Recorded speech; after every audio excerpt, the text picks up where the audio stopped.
Before we fully get into the video, I want to do a quick little intro. These are two different videos that I've actually made throughout multiple different months. First one is just 100 days inside of Viva Pinata Trouble in Paradise, and then the second one is where I try to 100% it, essentially unlocking all of the achievements. Now these videos do exist separately together, but the reason I'm combining them is for multiple different reasons. Number one, I just want to have this video combined together because it is kind of like, 200 days altogether. So if anyone wants to watch them, they don't have to go to different videos in case they do miss out on one or the other. The second reason is because the videos that I'm currently working on are going to be taking me longer than I want to, and I don't want to completely abandon this channel. So if you want to see more videos, if it's just 100 days, 100%ing, or just overall video games from the past, the future, anything like that, definitely be sure to subscribe. And I gotta thank you all so freaking much for 3,900 subscribers. We're super close to 4K, so just thank you so much for that. It's absolutely insane. 2025 is just here, and we are going to be having an insane year for content. So I'll see you guys in the next one. Enjoy the rest of the video.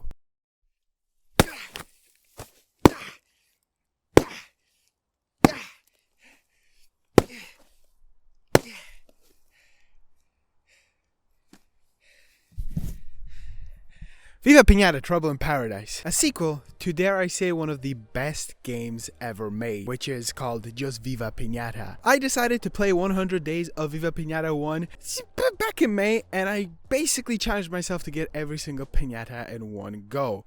And that's what I'm gonna do again. Today I want to see if I can play 100 days of Viva Pinata Trouble in Paradise or Viva Pinata Tip and see if I can get every single piñata. So enjoy the rest of this extremely long video and enjoy.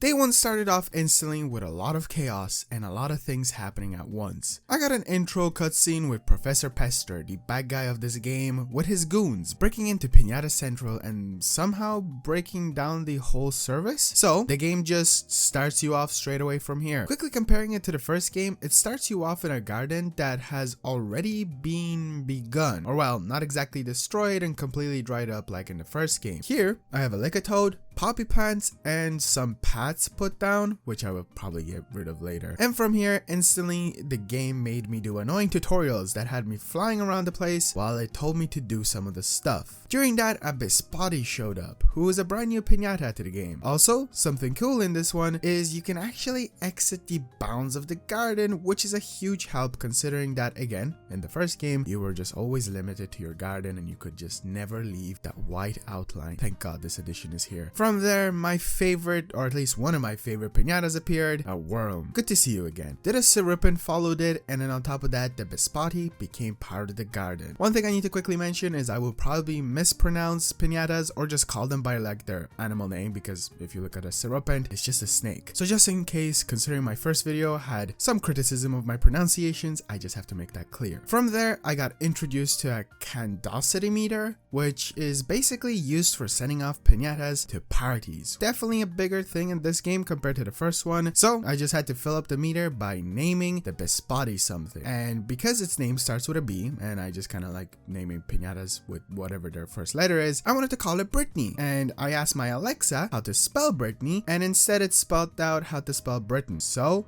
Britain it is. From there, I sent her off and I decided to go to the desert. Get it? Because it's like dessert, but it's a desert, which is actually one of the 3 locations you can visit in this game, or at least one of the 2 other ones apart from your garden, which is definitely a huge addition to this game and spices things up. Here I saw a Sweetle and a Geki, and to quickly explain how this overall location works, you essentially trap piñatas here, bring them back to your garden, untrap them, and make them part of your garden over there. I would kind of call it unethical because they get very scared of whenever you do that, so it just feels wrong, each time I did it. But I did trap a Sweetle and headed back to the garden, where I did actually meet one of the characters that is way more useful in this game, called Fanny Franker. Yeah, that's her name. The reason she plays such a bigger role is because she's the person that basically has all of the piñatas in her mail. So whenever you trap a piñata, you send it over. And something that I just never used in this game is you can send over piñatas to Xbox Live friends. I don't have any friends, so, and I seriously doubt anyone really plays this game all that much anymore. Before I unloaded my Sweetle, 2 more piñatas showed up, a Moth Drop and a Pester. And because I brought over the Sweetle itself, I got a sand pouch, which is definitely another really favorite addition of mine. Basically, you have a grass pouch in the game, which is from the first one. You can just, get rid of dirt. But in this one, you also get sand, which allows you to customize the location like a lot. And I just really like it. And because of that, the Sweetle became part of the garden. Look at him. He's so small. Not gonna lie, that was probably one of the most intense introductions to a game I've had, because that was day one. And I need to also point out something. The way I'm going to be treating these days is once the morning starts, that's when the day starts for me, because according to the game, it starts when obviously it hits midnight, but we're not gonna be looking that deep into it. I don't want to start a new day when it's dark and all the piñatas are sleeping. Anyway, day two started off the same way. Pure chaos and content overload. Firstly, Lottie showed up, and Cedos, who are the two most valuable characters in this game. One selling everything, and the other one selling you seeds for completely free. And it's just always so exciting to just go bug Cedos and be like, give me a new seed, give me a new seed, give me a new seed. From there, the crustacean appeared, and I got the worm. Look at him. I called him Jonathan. Let's see how long he survives in this one. Because of the worm itself, a Sparrowmint appeared. Great. And then I harassed Cedos until he gave me new seeds, like a carrot and a daisy. And then, because of those, finally got a Tafflight to appear. The odd tutorial bit of this game started to really annoy me. I preferred the occasional character telling me what to do in the first one, instead of forcefully making me to do certain things that I just didn't want to, because I already know how to play this game. Today, I also visited the other new location in this game, called the Pintarctic. Get it? Piñata. Antarctic. Oh, these names are so funny. Which is the snow biome location place area. This is one of the other locations that I told you about. Here, two more piñatas appeared, a Pengum and a Robean. I was considering kidnapping one of them to my garden, but decided not to since I want these stupid tutorials to be done and over with. So from here, back in the garden, I noticed the Sparrowmint. Oh, killed the worm. Oh, okay, thank God it wasn't Jonathan. I don't like this, since for some odd reason in this game, they make the Sparrowmint become a resident by killing a worm. In the first game, it wasn't like that. You just had to have a worm in your garden. I don't think Jonathan has a lot of time left in him. Then Willie showed up. He's the guy that builds homes for piñatas to romance them, which is like a long story. If you don't know, you'll see soon. Then a Bunnycomb showed up, and to finish off the day, I yelled a bit because I kept on getting bullied by this tutorial camera. Funny enough, here is the romancing. This is how piñatas reproduce. You get to tick off a list of certain requirements that usually aren't too complicated depending on like the piñata itself. Like these are super easy piñatas. It always involves the home from Willie, and then just like feed them things or stuff like that, and then a heart appears above their head. Then by playing a very, very easy minigame, which is very different in this one because you have to collect hearts to essentially be able to complete the romance, go back to the place and they boogie. That's romancing. Is that how babies are made in real life? Now this romance did actually happen in day 3, and because of that, a sour Shelly Bean appeared, who is essentially a bad piñata that causes what other word can I use? Bad chaos. I just used chaos multiple times, didn't I? But whatever, we'll work with it. You basically tame or turn them like any other piñata, but it's slightly more challenging because, they can be bad piñata. From there, Storko's pulled up, who delivers the eggs of the piñatas that just romanced, and on top of that, the white flutterscotch appeared also. From there, I bullied Cedos once again until he gave me a yam seed that I could only plant on sand. That was pretty neat, and it's like a new addition to the game. Essentially, you get specific seeds that can only be planted in specific location. From there, finally, the tutorial at last was done. I also remembered that master romancing was really important in the first game for like a certain piñata. If you don't know what master romancing is, you just romance the same piñata over and over and over until you have 7 in your garden, or you just simply buy 7 piñatas, but we can't do that right now. So I guess I'll start off with the Pispatis since I already made progress on that. From there, a mouse smell decided to appear, and back in the desert, because I just wanted to check it out, a Vulture appeared. While I was actually here, I wanted to see if I could trap a Geki, but unfortunately, a Serpent was instead the one that took the bait. Because of that, all the other piñatas ran away.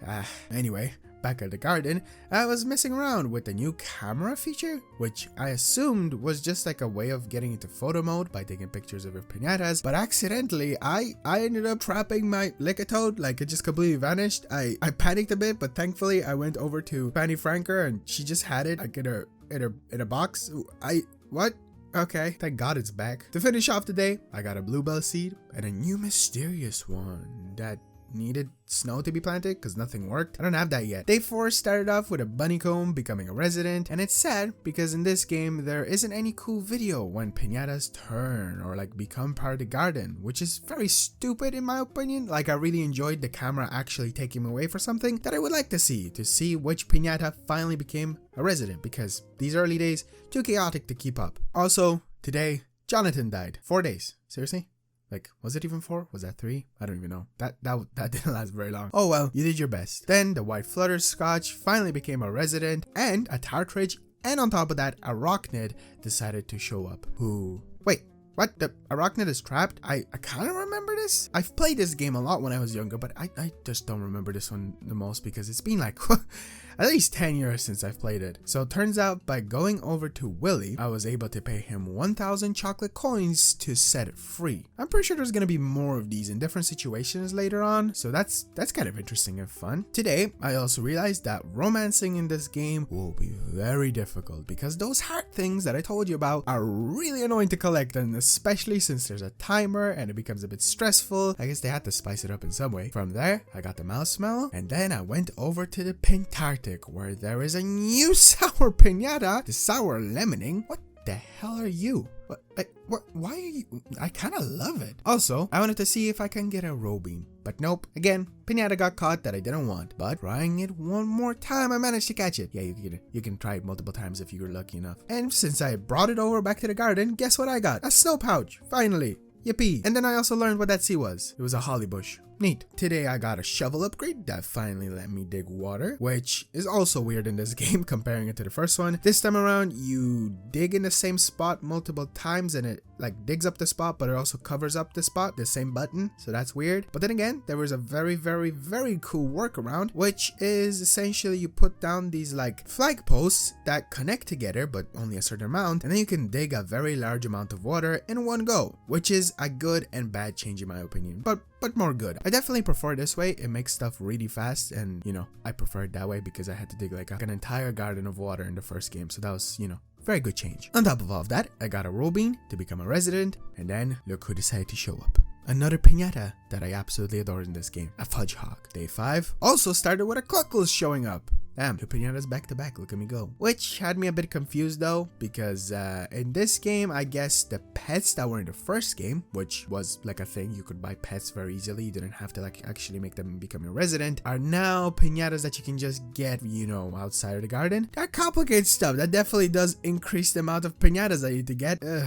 But look who showed up, Bart, who is essentially the Tinkerer. He can turn certain items into other items. Best way to explain it. And then the Sour Shelly being visited, and I also got the last romance done for Bisbodies, which means that they're master romance. And I also decided to go over to the desert to see if I could get the Geki, and yes I did. From there, back in the garden, Cedos gave me an apple tree seed, and finally, to top it all, also a snowdrop seed. And then Geki became part of the garden. Welcome, little guy. And then I got a trick stick, which I don't like.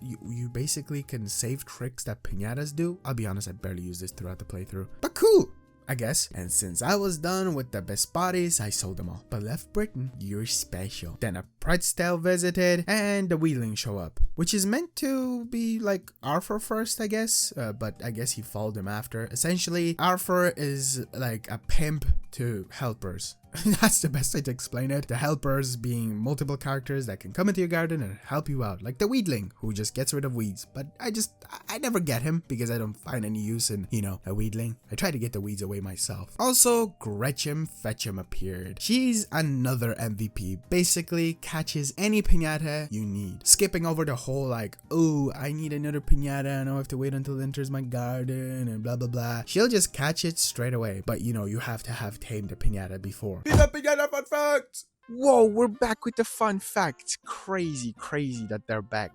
I actually have not too many, but some that are very interesting. One of the ones I actually had to cut out from my first video, my first 100 days. If you want to go check it out, it's on the channel. It's pretty good. This fun fact is actually in relation to voice actors, and the reason it's about voice actors is because the voice actors inside of at least the first one, I do believe the second one as well, are the devs. They actually got the devs to just do the piñata sounds, and my favorite one has to still be the buzzlegum, but there are some very honorable mentions out there. And on top of that, you have also Leafos and other characters that I do believe they probably, cast actual voice actors, but for some of them, not all of them, it was just devs, which is very cool, and I really do enjoy that one. Anyway, back to the video. On day 6, the pretzel became a resident, and I realized how meh the garden is after selling all those biscottis. It gets a bit empty. Also, I went to check out the desert to see if there's something. Nope. Then over to the Pentarctic, which had a flapjack. Big boy. Since I was here, I looked into what the sour lemoning was, since I was so fascinated by what the hell it's supposed to be. So I looked it up, and oh my god, this cute little guy? I need it now. What? I need to see what you look like as a piñata, because I do not remember for the life of me. It required a bowl of stew. Or horseradish? This is the kind of stuff Bart will make. I wasn't actually able to catch it at this time, so I just went back to the garden to at least prep until it does show up again. Here, I also decided to buy a better watering can from Lottie, since something I haven't mentioned, but watering plants in this game sucks. Like, it takes forever. And I also got 2 new seeds, garlic and a sunflower seed. From there, I got a taffly, which you know what that means. If you don't, basically I got a torch, and I told the taffly to fly into it, and then I watered it once it was on fire, and ta-da! Now it's a completely different piñata. A red hot. Yep, there's also hidden piñatas. On top of the piñatas you could get, there's hidden ones. Oh boy. Since I was able to level up, I finally got promoted to a bigger garden, which is definitely something that I was really looking forward to. One thing I also noticed is how good the dirt in this game looks. Like in the other one, it just felt like it had way too much texturing. I prefer the way it looks in this one. Yeah, I don't know. It's a weird one. And then a sour sherbet decided to show up. I don't even have the shelly bean or the lemoning. Why is there so many sours? To finish off the day, speaking of the shelly bean, I didn't realize I had the seed it needed all this time. I didn't know I had the blackberry seed, because there's a new addition, which is called a seed pouch, which is essentially skipping over the whole like, oh Lottie, I need to go to you to get seeds. You can still go to her for seeds, but the seed pouch is such a better thing. But also has seeds that it just, I guess, Cedos won't give me. In day 7, I worked on the garden, and then had a newt cat show up. Then the shelly bean finally ate the seed it needed and cocooned up, which allowed me to get the first sour piñata totem head, which now stops the sour piñata that I just caught from showing up. If the totem is lit up, it won't come in. If the totem is unlit, it will show up. Basic explanation. But why would I ever want a sour piñata to come back into my garden? From there, the quackaberry appeared, and then Miss Petula, who had like the quickest introduction ever. Like, I barely got to see her. Basically, she is now used to customize piñatas, but in the first game, she also sold those pets that I mentioned earlier. From there, I kept on getting like pop-ups that there was a piñata in the desert that I should go check out, but when I went over there was nothing there. Bit of a scam, not gonna lie. But either way, I made my way now to the Pentarctic and found out I now have a new trap, which I used to catch the sour lemoning. I'm back, baby. You're coming home with me. And then once I had it in the garden, of course I learned I missed out one of the things it needed, which is a turnip stew. And then it blew itself up. I have no idea what just happened. Last time I checked, little critters don't blow up. Okay then. Today, also Badgesicle appeared, and I had my first piñata get sick. And with that, the last character appeared, Patch the Doctor, who is, well, the doctor that comes and heals your sick piñatas. They usually get sick from like dumb sour piñatas, dropping off sour candy, or from fights or anything like that. To finish off this crazy day, I got a gooseberry seed, and lastly, decided to romance the sparrow mints. Day was starting off good, got cluckles and a mouth drop to become a resident of the garden, and also I turned a white flutterscotch into a red one by making it eat a poppy seed. One of the evolutions I told you about. Had the sparrow mint go at it multiple times, and then a buzzlegum appeared. Not sure if these have anything to do with one another, I hope not. Sold some piñatas, which is something I kind of do throughout the playthrough, so if there's any that just disappear and you notice that they're gone, they probably got sold. And then I found out that the pretzel is scaring away the piñatas that I have or even want to get, so you also got sold, buddy. Then I went back for the sour lemoning, brought it over to the garden, and there we go. It's part of the family. You look nothing like what I thought you'd look. You're so colorful. And then a fourth sour piñata appeared straight away. What? I just got one of them. And that piñata was a sour profitable. After that, I got a fir tree and tried to get the sherbet, which was annoying because it had to eat the garlic that I had planned all that long ago, but it just wouldn't, which is, I guess, makes sense. Like, if you're supposed to represent essentially a vampire, you wouldn't want to eat the garlic. But also such a weird requirement. That continued into day 10, and I noticed it somehow sucked the life out of my red flutterscotch. Was that personal? What is wrong with these sours in this game? They're built different. From there, I decided I might as well master romance the Sparrowmans since I'm here, and I found out there is a completely different camera view in the mini game. Like you can zoom in. Don't know if I'll use this a lot, but cool. After that, got the watercress seed, which is one of the specific seeds or at least plants that can be planted on water and only water. And then finally, after a painful amount of days, I got the Tartridge to become a member. Oh, also the raspberry appeared, who's a pig, and the first ruffian. What? Can you slow down, game? Quick explanation of what the ruffians are. They're essentially goons of Professor Pester. They just come in and cause chaos in your garden. They're just here to make your life a bit more difficult. But what isn't in this game? I noticed from there that somehow I've had the hazel tree seed this whole time. Again, a pouch situation. And then I made a blue flutterscotch.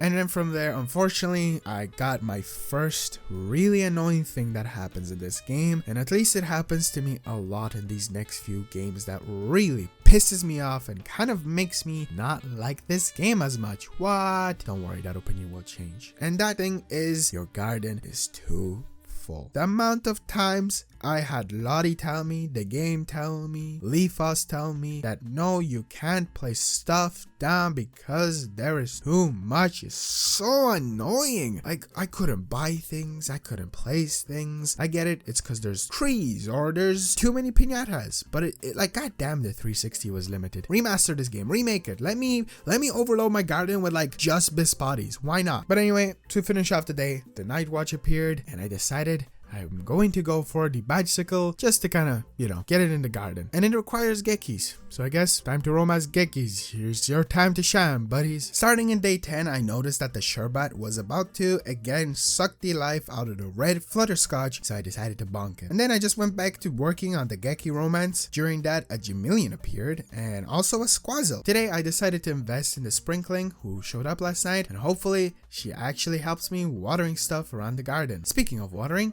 I got a blueberry seed and sold the lemoning. I know, I was so excited to get it and now I'm selling it. I need space. It's that stupid problem. Sacrifices have to be made. I know. So sad. Had the Geki go at it, and then the Profitable showed up, which means I gotta get it. And for that, it firstly needs to eat a mushroom. But mushrooms in this game are first bad. Then using Bart, you can turn them good. So to keep the bad mushrooms away from the other piñatas, since they love eating them and getting sick, I had to build off a fencing area. So in day 11, I went to Lottie's, found out they have a bird-proof fence in this game. That would have been so useful in the first one. Fortunately, it's a bit pricey, and the reason it will be useful is because birds just love to fly into the area and eat the stuff. Turns out I don't have the mushrooms yet, so I guess the Profitable is gonna have to wait. Why give me the requirements to do this stuff if I don't have the goddamn seed that I need? And why are you giving me another sour piñata? I can't keep up. Oh, fine. To not make the fencing go to waste, I planted a thistle so that at least I can get maybe the fudge hog. After all that, a Newt cat decided to enter the garden, and I really got to experience the difficulty of romancing with the whole heart system. Thankfully, in this one you could just pay on the spot if you fail the minigame. Since the first one you had to like go back and re-romance. I don't know, like where does the money go? Who are you paying? Is Leafos the person you pay? Does she just like resupply them with the hearts above their head, or do you just pay the piñatas to go at it again? Is that weird? Am I looking too much into it? Probably. Thankfully, this was at least the last one that I had to romance for the Sparrowmans, and then I got a lily seed and a tulip seed. After that, a buzzlegum visited the garden, becoming a member, and I decided to pump up the watercress that I planted with fertilizer, which is another cool feature that joins us from the first game. Essentially, it allows you to pump up a certain plant of any kind with its associated color like 3 times, and then it just becomes big and it can either sell for more money or just have more of what you need, like this, let's say, actual flower. To finish off the day, I visited the other 2 biomes and found out I got another sour piñata, a sour smorpion. That's actually a pretty good name. But I can't anymore. Like, why? So many piñatas. At least a fudge hog entered the garden. That's nice. Day 12 started off good. That fudge hog actually became part of the garden. In the first game, this was a pain. Thank you, Gabe. Then after that, I instantly went and changed its name to Fred. Welcome back, buddy. Also, the Badgesicle is here. And then, like, straight after that, when I was going over to Lottie's for blackberries for the Badgesicle, I noticed that the sherbet was turning. What is happening? Today, I got the Badgesicle. Started off with the fudge hog, now the bicycle. 3 back to back. After all that chaos, once again, I decided to sell the experiments, and somehow their home was just gone. I didn't sell it nor destroy it. Maybe a ruffian did, if that's even possible. Then I made a black and green flutterscotch and got a pea seed. Didn't even know this was in the game. After that, I battled some weeds, since getting rid of them in this game is like way worse than the first one. Maybe the weedling is useful. Main reason, they can like replant on their own very fast, like even if you don't destroy them. It's almost like real life. And it also costs money to sell them, which is insane, but I guess it makes sense. Then I had to get rid of the bicycle since it was scaring more stuff. I really don't like this feature. And finally, I got the mushroom. Haha. So I spawn camped them until they fully grew, and I had Bart go straight at it, which in day 13, as Bart was getting to those, I bought a tombstone for the sour crawler who showed up a few days ago, and also because of that I found out I need medicine for it, so I tried to get honey, which is basically what Bart needs to turn into medicine, and a bird ate one of the mushrooms. Then Bart failed one. How do you fail on gold? I thought I got gold for that mushroom so it wouldn't fail. You got one, but you... and since I asked him on the spot to turn the honey into medicine, it was only like a bronze rarity, which makes the likelihood of him actually changing the item into the thing that it needs to very unlikely. He also failed. What just happened? And also in between me going at the mushroom again, a cherubin appeared, and as I wanted Bart to go onto the actual mushroom, experiment ate it again.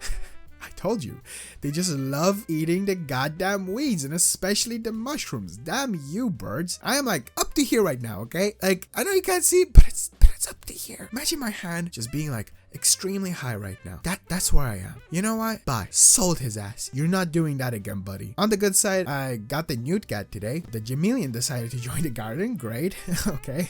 I guess I'm cooling down. The gatherer showed up, and then also I got the last bigger garden upgrade. I just want to turn a mushroom. What is happening? But then again, I will take that. After that, I got an orange seed, which I needed for some of the piñatas in the biomes that are, you know, the desert biome specifically. And I decided to try the mushroom thing again, and now I just can't for the life of me select it. Are you actually serious? Is my game bugged? Did either the experiment eating it or him failing it break it? I give up, at least for now. Just gonna work on the garden since I just got it. So in day 14, I chipped away at it, and until the Cruella finally decided to eat the medicine I made a few days ago, and it became mine. That took long. From there, a new ruffian showed up who was just punching stuff, so I assume he's the one that destroys things, but somehow that other house was destroyed. And then Professor Pester decided to show up, who in this game essentially appears and chooses a piñata of choice to kill. Great. Yeah, but there's actually a way to completely skip him killing piñatas, and all you have to do is just pay him 1,000 chocolate coins, and then he skedaddles away. Turns out I could have done this in my first 100 days on the first game, but I just never knew that, or at least maybe that feature wasn't in it. Really annoying, because I would have really loved for some of my piñatas in the first one to never die. Anyway, as I readjusted the garden's layout with the sand and the snow, I lastly got the new watering can. Maybe this one will help me speed up with the watering of stuff, right? Starting day 15 off, I checked on the desert, and yeah, new piñata, a Camilo, whatever. Then went over to the Pintarctic, and there's still nothing here. Damn, these places don't really get that love. From there, I didn't really know which piñata to dedicate my time into, so looking at some of the requirements, I'm thinking of going for the cherubin, maybe, or sharpen, whatever you call it. Also, today I was stubborn once again and wanted to get the mushroom, and nope, nothing. I have no idea what is happening, but it kind of got me worried for my goal of getting every single piñata. Okay, while I was snooping through lotties, maybe to see if in this game you can just buy the mushroom, which I know you can't, I discovered toys, which is a new thing to this game. I had no idea what I was getting, but I got a station, which I guess required train tracks. And then it actually hit me like a slap in the face of nostalgia. It all got back to me, almost like a blast from the past. Oh god, I'm getting so cringy with these. I basically remembered that you could do this, and I used to love doing this when I was younger playing this game. But since right now I can barely fit anything in my garden, I'll just have to postpone this till the later days. I'll be back, don't worry. And then I also bought long grass, which I didn't know you could just buy off of lotties, so that's good. And finishing off another okay chill day, I got rid of the fencing to make some more space, since the mushrooms are just not gonna happen, are they? Viva Pinata fun facts! Our next fun fact is actually in relation to piñatas that were cut from the first game, and I think the second game as well, or it might have been the other way around. These piñatas were specifically aquatic. They were just planned but never figured out how they could work, and unfortunately, since there is no third game, I guess we'll never know. And they were actually, I guess, seen, at least one of them, a goldfish in Petula's shop on top of her head. That's like the only aquatic fish that we have inside of the game. Obviously, there are other piñatas that go inside the water and need water, like the crabs, the newt cats, the hippo, chippo, whatever you want to call them. So they are still in the game, but you know, we don't have any fish. And I think if they ever decide to make another one, maybe we'll see like some cool aquatic piñatas, like a shark, a dolphin, I don't know, some other aquatic fish. That would be pretty cool. But yeah, that's a quick and short fun fact for you. Back to the video. Like a news reporter. I know this will sound crazy of me, but day 16, I decided to try the mushroom again. I know. I gave up or whatever, but as my favorite content creator once said, never give up.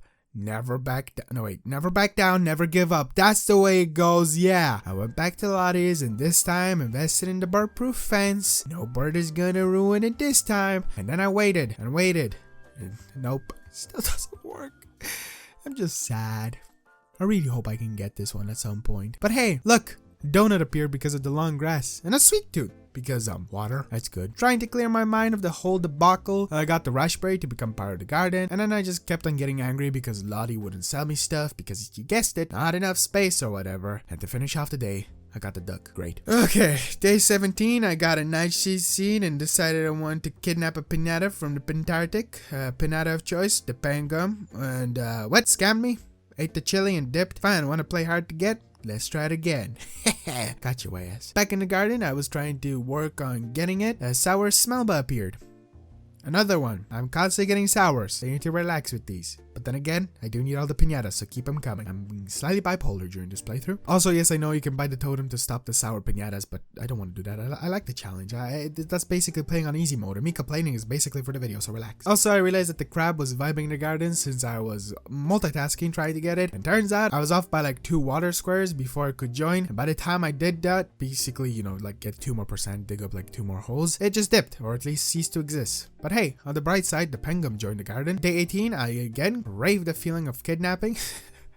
So I went to the desert this time, and I guess we're getting a Vulture. Never mind. Let's try it again. There we go. Damn, this trap is a bit extreme. Bringing it back to the garden, I had a squazzle finally show up, and I found out that the Vulture needed a Corolla, which sucks because I sold the one I had before. So I quickly ordered a new one. Let's hope it waits around long enough. Once I had the Corolla, it just kind of chased it around for a very long time, but unfortunately, in day 19, I decided to go back to the desert. Oh, I'm not letting you get away that easy, so I went back for it. And I guess we're taking both a Scorpion and a Vulture. The thing is that somehow these piñatas just keep its progress. But before it did its thing and ate the Corolla, I remembered that romancing is a thing. Remember that? A few days ago? It's been like a few hours since I've done that. So I decided I'll not only romance the buzzlegum, but also master romance it, which will let me hit 2 birds with 1 stone. Get more bees for the requirements of the Scorpion since it needs to eat 2, and also 1 for the master romancer requirements. From there, I got the Snapdragon, and the Vulture stopped being stupid and ate the Corolla.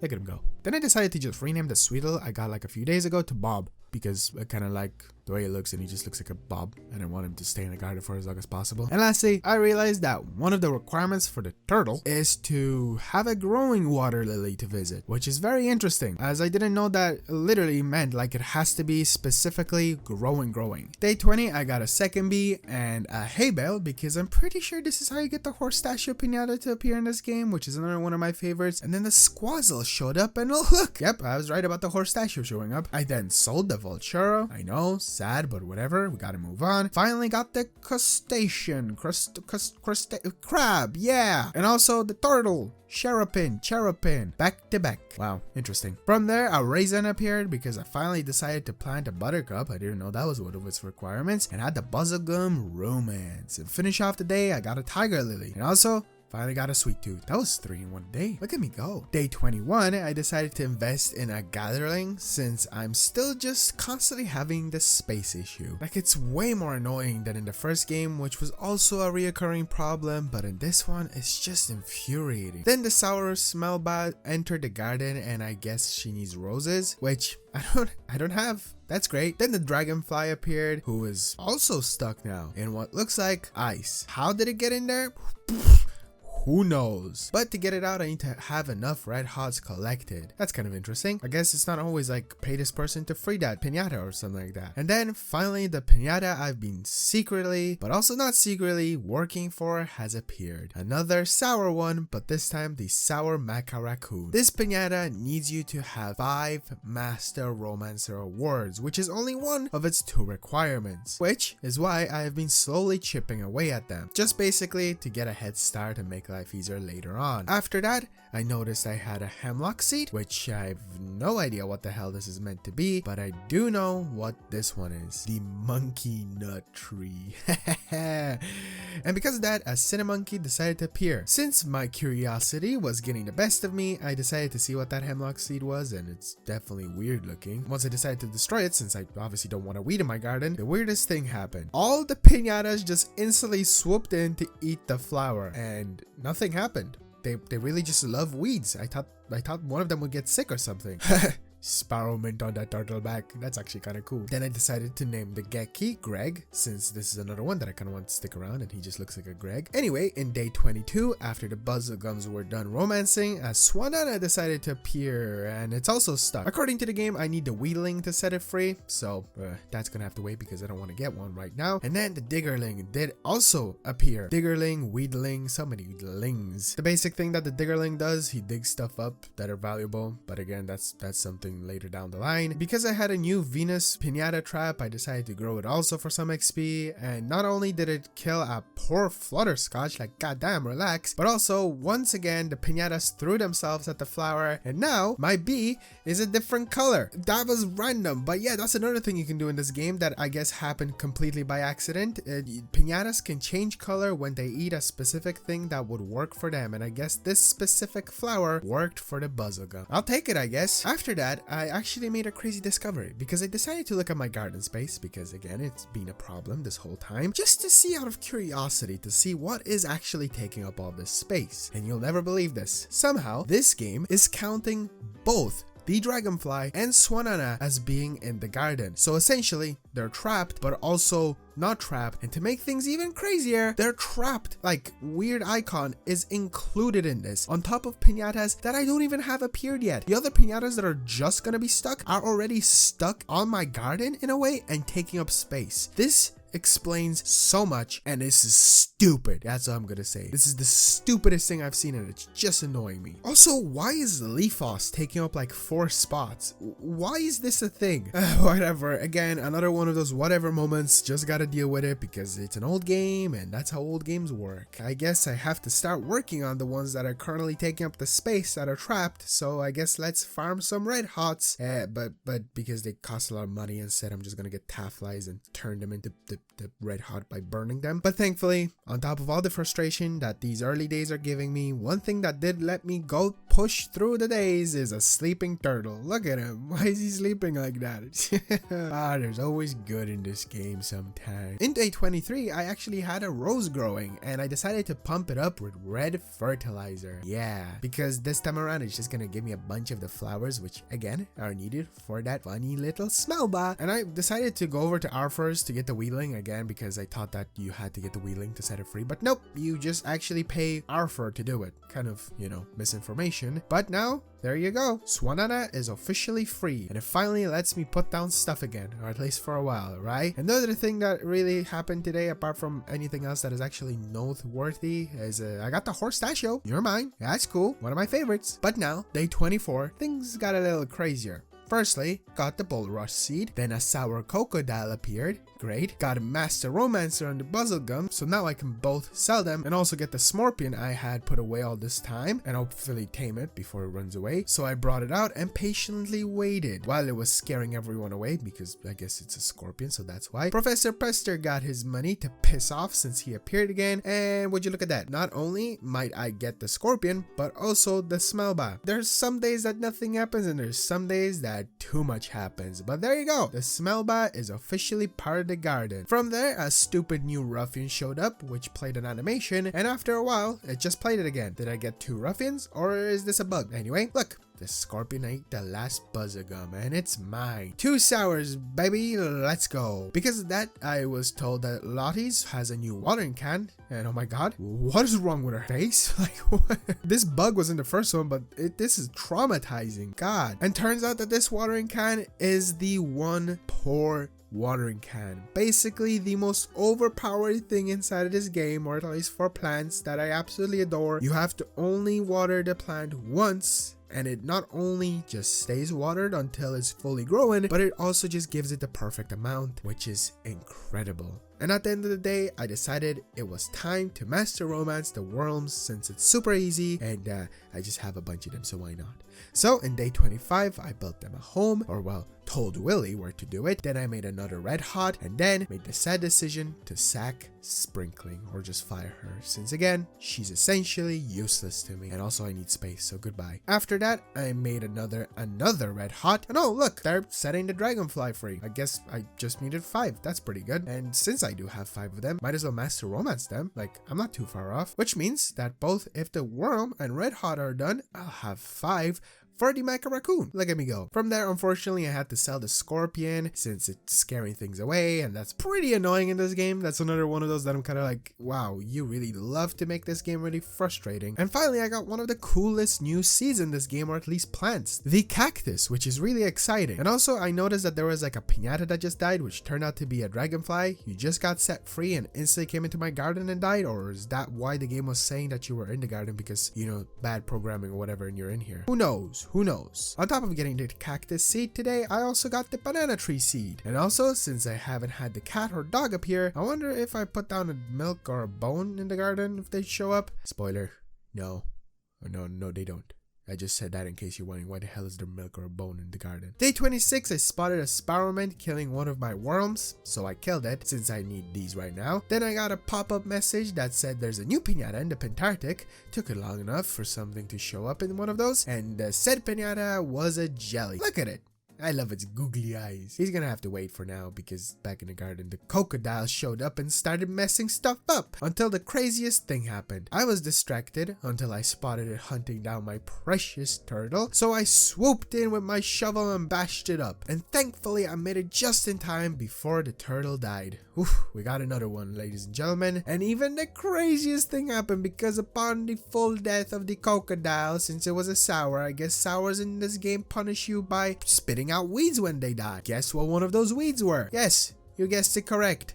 The mushroom. You know what this means? I have to protect it with my life because I'm going to tell Bart, yes, it finally worked, to change it. I'm getting goosebumps talking about this because this was a moment, ladies and gentlemen. This was the moment where it was all going to go down. I protected this thing with my life. I kept on telling every piñata to piss off because they were all like, ooh. And instantly I could see in their eyes, even though they're, you know, fake robot game stuff. I was like, I know you're locked in and you want to eat my shroom right now, but I am not letting you. And look, it made the goddamn mushroom. It's been so long. Thank you, Bart. I love you. Oh my god. Which means you will be mine. Yeah. I got it. And look at him. He's so goofy looking with his little eyes. You're so small. God, you can super.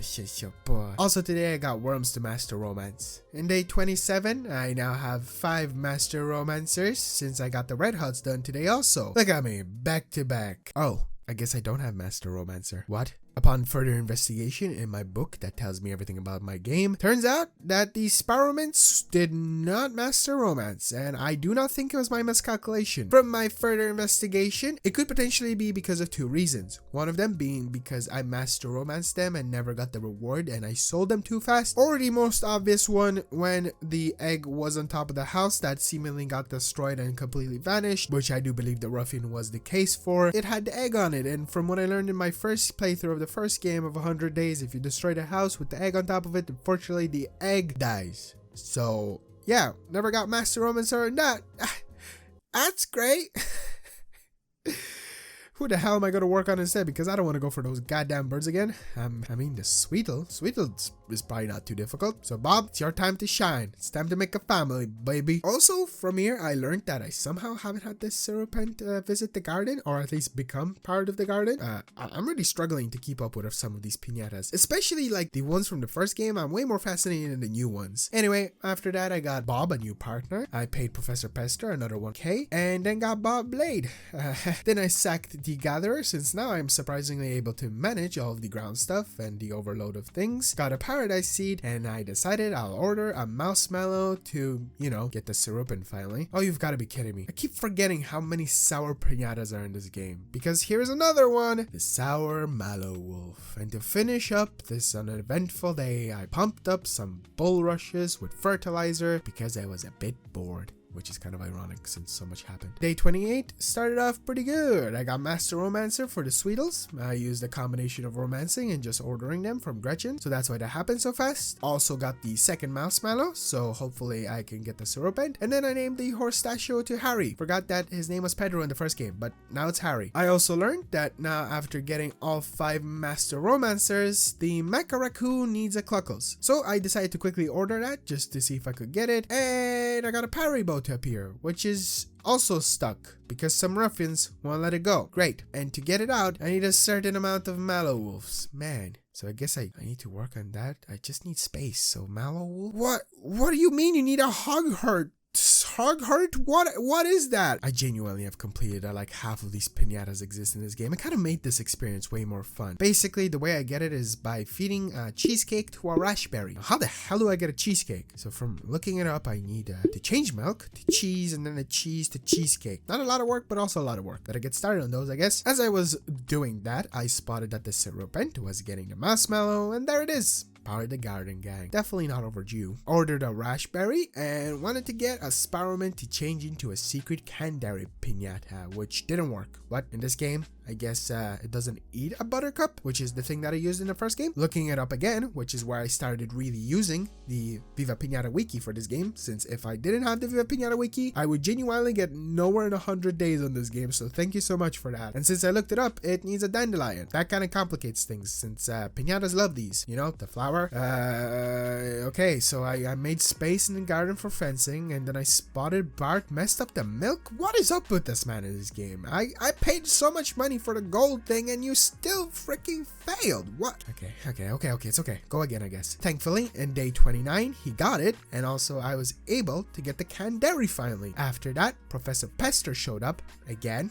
Okay, and ta-da! Cheesecake. Now, if I get the raspberry to eat it, and look at it, so ugly but cool. Guess I gotta order a second one and romance them. Now, the requirements for romancing it were very bizarre. Apart from it needed a blueberry muffin that Bart can change from a blueberry itself, it needed lips, a wig, and earrings. Nothing wrong with it, but it just felt so weird for romancing of a hog. Like, okay, whatever, works for you, works for me. As I was trying to get the second one dressed up, I got this space message again. Turns out that somehow putting on clothes onto your piñata, or at least customizing it, counts as lack of space. Anyway, I got them romanced. And day 30, the big 3-0, I decided to reset my game. Why? I noticed that multiple days in a row, for some odd reason, the sour piñatas are just not showing up in the garden. And I kid you not, the minute I came back in the garden, the Mecha Raccoon appeared and ate the Cluckles finally. Well then. We finally got the zoom crazy Mecha Raccoon in the garden. That was awful. Why did I say that? Anyway, after that, Cedos gave me a gem tree, and then Professor Pester showed up again. Why is he constantly showing up? I'm gonna be bankrupt. Like, what? Daily? What? Then a Buzzage decided to show up, since now I have a Canberry in the garden, and it needed that to appear, and I noticed that the Mecha Raccoon dug up a hard candy, which is actually something I never brought up in the first game that I played on 100 days, because I didn't know it until I saw my fiance playing the game after me. Turns out, in the first game, piñatas had special abilities if you opened up your menu on, well, or hovering over them. And the Mecha Raccoon specifically in that game was something that I really enjoyed when I saw my fiance playing, because it turns out once you do that, it essentially goes and hunts down hard candy for you, and in this game, I guess it just digs it up on its own or just does it without you telling it. So that was really cool, and I really enjoyed that. Oh, look! the Wolf entered the garden, and I wonder if it can get all 3 in one go. And that's a yes. You're going to be mine. That was very quick. Didn't want to bore you. And mine it was in day 31. From there, I thought I should order 1 and get romancing done, since, you know, I don't know how many it needs for that ruffian. But oh, it needs a gooba.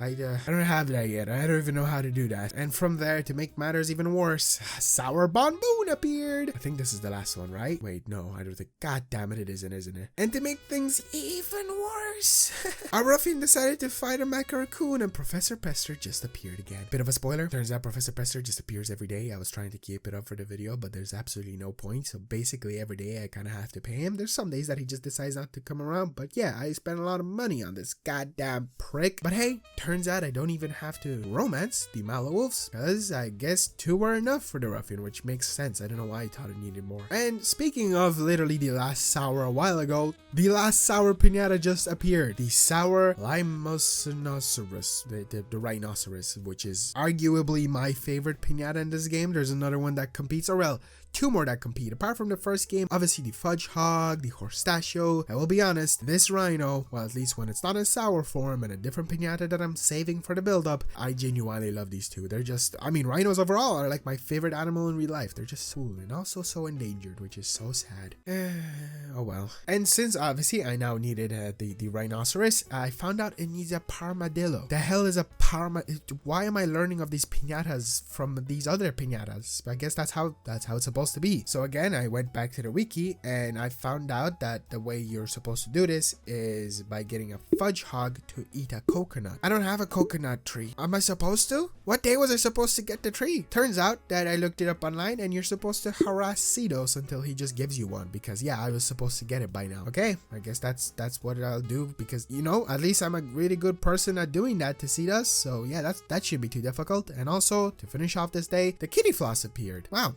Look at it. Day 32 started with me deciding to finally work on getting a donut. Remember that one that showed up all those days ago? And also because they'll be pretty useful later on. Harassed Cedos again, and unfortunately nothing. And then I decided I'll master romance the horstachios, which is another reason because, well, number one, I want one of them to turn into a Zumbug, which is a piñata that they evolve into. But to do that, I don't want to, like, you know, waste one, so I might as well just master romance them before I do that. And also because you do need master romancer on them to appear a certain piñata that, again, I'll just save for the video to be build up. Hey, look, I got the donut. That was oddly easy. Like, it really was not a challenge in any way. Some of these piñatas really feel like they really want to join. So that's pretty cool. From there, I worked on getting the cat, which was a bit of a pain, and also just chipping away at the horstachios until Cedos, my beloved, finally gave me the coconut tree seed. I love you so much. Thank you, sir. Thank you. Day 33 was actually not that interesting. What?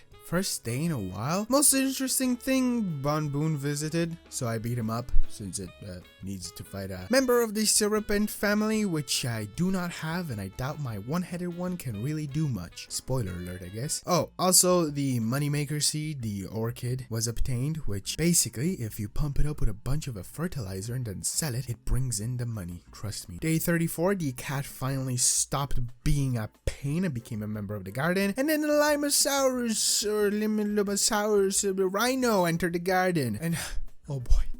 The Barkbark appeared, but it's also stuck. Barkbark is like one of those piñatas that I've really been waiting for, and it's stuck because of course it is. This time I need a bunch of buzzlegums to scare off the ruffian. Great, that would have been really useful when I had, you know, like 7 of them. Unfortunately, that'll have to wait a bit because a lot is happening at once and my brain is sore from all of this chaos, and I need to take stuff one step at a time. Yeah, no, that won't happen because the arguably most difficult piñata to unlock in the first game, and I do believe it continues into the second game, the Roro appeared, and this piñata terrifies me. I get straight up like PTSD, I swear. But again, it's one that'll just have to wait. And then the space imitation was making things way more difficult and stressful on me. And I forgot to say, since the bamboo had appeared and entered the garden earlier, I decided to romance the Serpent, because remember that headed thing that I mentioned? Yeah, we have to work for something. We need to basically romance Serpents and then wait with its egg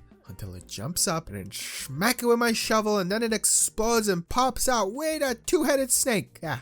Cool, right? That should be enough to fight the Bamboon. Day 35, I finally got the Horse Statue Master Romancer and also got the Oak Tree. As I tried to work on the Zumbug, the Eagle there appeared, and man, it's also trapped. What is happening? Why is there so many of them being trapped? And this time it needs Elefanillas. What?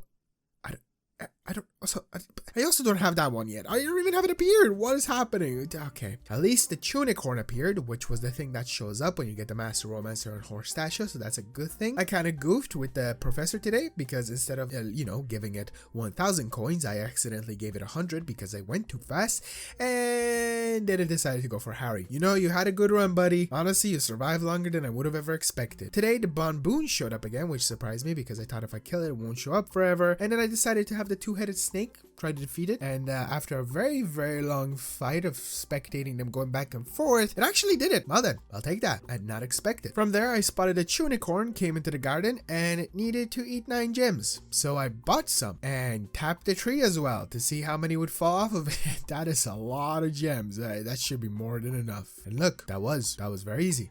It is now part of the garden. Also, I'm getting rid of this gem tree. Look at the amount of space it's taking up. Like a goddamn whole ass line. Viva Pinata fun facts! Wow, what a video, am I right? Today's fun fact, or this fun fact, first of all, may I mention, real life bull rushes in the background. Isn't that really cool? Also, dog, I don't know if you can see her. This fun fact is in relation to something that was weird that they added to Viva Pinata Trouble in Paradise, and it's something that aged very poorly because it's called the Xbox Vision Camera, from my understanding, and it's something to do with like cards. These were that were in my case anyway. Some people have like hard like cards or whatever. This is like a piece of paper, but you would like scan it on an Xbox Vision camera, which is different from a Kinect, and then you get the item. So I do believe this one gives me like chocolate coins, and this one gives me a hat for a pretzel. I don't know. It's such a weird addition that I wasn't able to experience because, well, I didn't use my 360 because it's like half broken, and I used my Xbox Series S that I just bought the game on, but also because I don't have a freaking Vision camera. What even is that? How's it not a Kinect? What's a Vision camera? They like did an interview and they were like, oh, this is revolutionary, this is the next big step. What are you on about? Anyway, yeah, that's this fun fact, or well, weird fun fact, but not even a fun fact. It's just a game feature that I will never touch on in this video. Day 36, I finally got a coconut from the palm tree, or the coconut tree, whatever you want to call it. So I got a fudge hog. That isn't Fred, because Fred is gonna stick with us forever, I hope anyway. And when it ate it, it became a parmadillo. Woohoo! Honestly, it looks really cool. I kind of love the colors on it. I ordered a second one and decided I'll romance them to get a third one for the rhino. As that one was hunted, I went into the Pintarctic and decided I'll hunt down a piñata myself. Been a while since I've done that. One cool thing is that I got a new trap, so I decided to get a flapjack. As it got caught, it went all small. When I went back to the garden to work on its requirements, a piñata I genuinely do not remember in any way showed up. A walrus? Look at it! It's so big and fat! Like, what? How do I not? I swear I should have remembered you. But again, this one unfortunately will be put to the side because I'm working on a bunch of other things. I'm trying to work on my ADHD brain during this game. Trying my best. And that other thing that I wanted to get was a flapjack. He looks a bit uncomfortable. And in day 37, I had the Parmadillo's Romance. From there, I decided to look into how to get the other piñatas, and one was a Gooba, who needs 5 snowdrops in the garden, and to my surprise, I had a Sours Gorilla appear. My actual official favorite piñata in, I think, the 2 games. I don't know what it is, but I just love gorillas, or just apes of any kind, and this one is colorful, big, and chunky, and it's gonna have to wait, because its requirements are a bit ridiculous. Like, it needs a baby bamboon in the garden for it to visit. That's like so weird, and I think I got it because of a bamboon being in my garden, the one that I just changed a few days ago. Anyway, I witnessed something horrible. The rhino killed the parmadillo just as it was waiting for its egg to hatch. These sours are really brutal. And then it dipped. Okay, parent killer. And then it came back and then killed the second one. What is happening? Day 38 got the Gooba to appear, and what would you know? It's also stuck. But turns out it's the hippo who was sleeping in the distance fault. Great, because that guy was just like chilling in the background the whole time. Funny. Chippo Totems. And to move it, I need enough candaries. So much is needed, so many things. I can't keep up. Apart from that, I got enough buzzle gums to get the Barkbark free, so that's one of the like taking up spots out of the way, and then just watched at how bad the rhino is at getting the last armadillo. Day 39, I went to the desert since I wanted to get a camelo and everything was looking good. Got it all trapped, first go, and man, it broke out. I didn't even know it could do that. You know what? Fine. I didn't want you either way. From here, I was getting cats so that I could get the Barkbark, visit the garden since it needs 3 of them. Then I spotted the crocodile or the crocodile. I completely forgot this guy existed. He kind of went with the bit of, you killed me, now I won't show up for the next few days. How many days has it actually been? It took it a long time to reappear. The parent killer finally got the last armadillo, and look! It's finally mine. But also something that wasn't good was the crocodile got my turtle, sure. Listen, I'll be honest, I let it happen this time. I know, I'm terrible for that, but listen, days are ticking. And I really need to speed up getting some of these piñatas. So on day 40, I looked at what other piñatas I should work on, you know, since I'm already now working on like 20 other ones. And I looked at the Roro. I genuinely got PTSD flashbacks. This is way too hard to get, but I'll have to wait, unfortunately. And then I decided to work on the Swanana, since it'll allow me to get a different secret piñata. But before that, I got the tiger misu to appear, since I've been growing a bunch of tiger lilies, hoping a certain amount of them would be enough. And would you look at that? It actually got me one to show up. The tiger misu is definitely another really cool piñata inside of this game. That's neat. From there, I finally got the crocodile, so that's another one after it ate a pangum that I got from Fetch'em, and I learned that the tiger misu needs a what? A muju. Upon further research, I guess it's basically a donut that turns into it after eating a fir tree seed. So I guess I'll order one now, since I sold the other donut like a while back. From there, I got a raisin to be a resident, so that's cool. That definitely did not take forever. And got bark to make jelly out of a bone, since I need it for the Barkbark. Also, from there, I noticed that Lottie now is selling a red bone in her store. This is something that I guess we're gonna get in the video a bit later. So again, just for suspense in the video, I am not going to tell you what this is for if you don't know. And lastly, for today, I finally got the cutest piñata to appear, the Gala Goo Goo, which shows up after all sours are claimed. So I guess that's all of them. Would you look at that? And also, I made the Muju. I really don't understand some of these evolutions, like how do you go from that to Muju? I mean, I guess they both have antlers. Day 41, I started off working on unlocking more piñatas, or well, just making them appear. One of them is a Muzipan who needs a bunch of long grass and a milk churn. See, it's so specific. I would have never gotten this if I didn't know. At least it showed up relatively fast, which happened while the Barkbark also entered the garden, and the damn rhino scared it off. Kidding me, I was so close to getting it.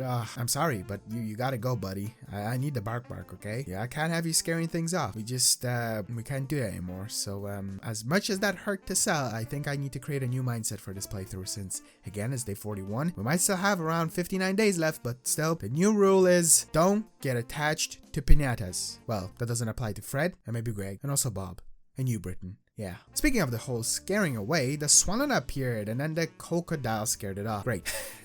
Goodbye, crocodile. Also, two discoveries were made, ones that actually can change the speed and just playstyle as a whole. First one is fertilizers can be accessed from the main menu as you hover over the growing plant. I would have loved knowing that without, you know, going to Lottie this whole time. And also the garden store, which I got from Willie out of curiosity, and I found out it isn't an actual store and instead is storage.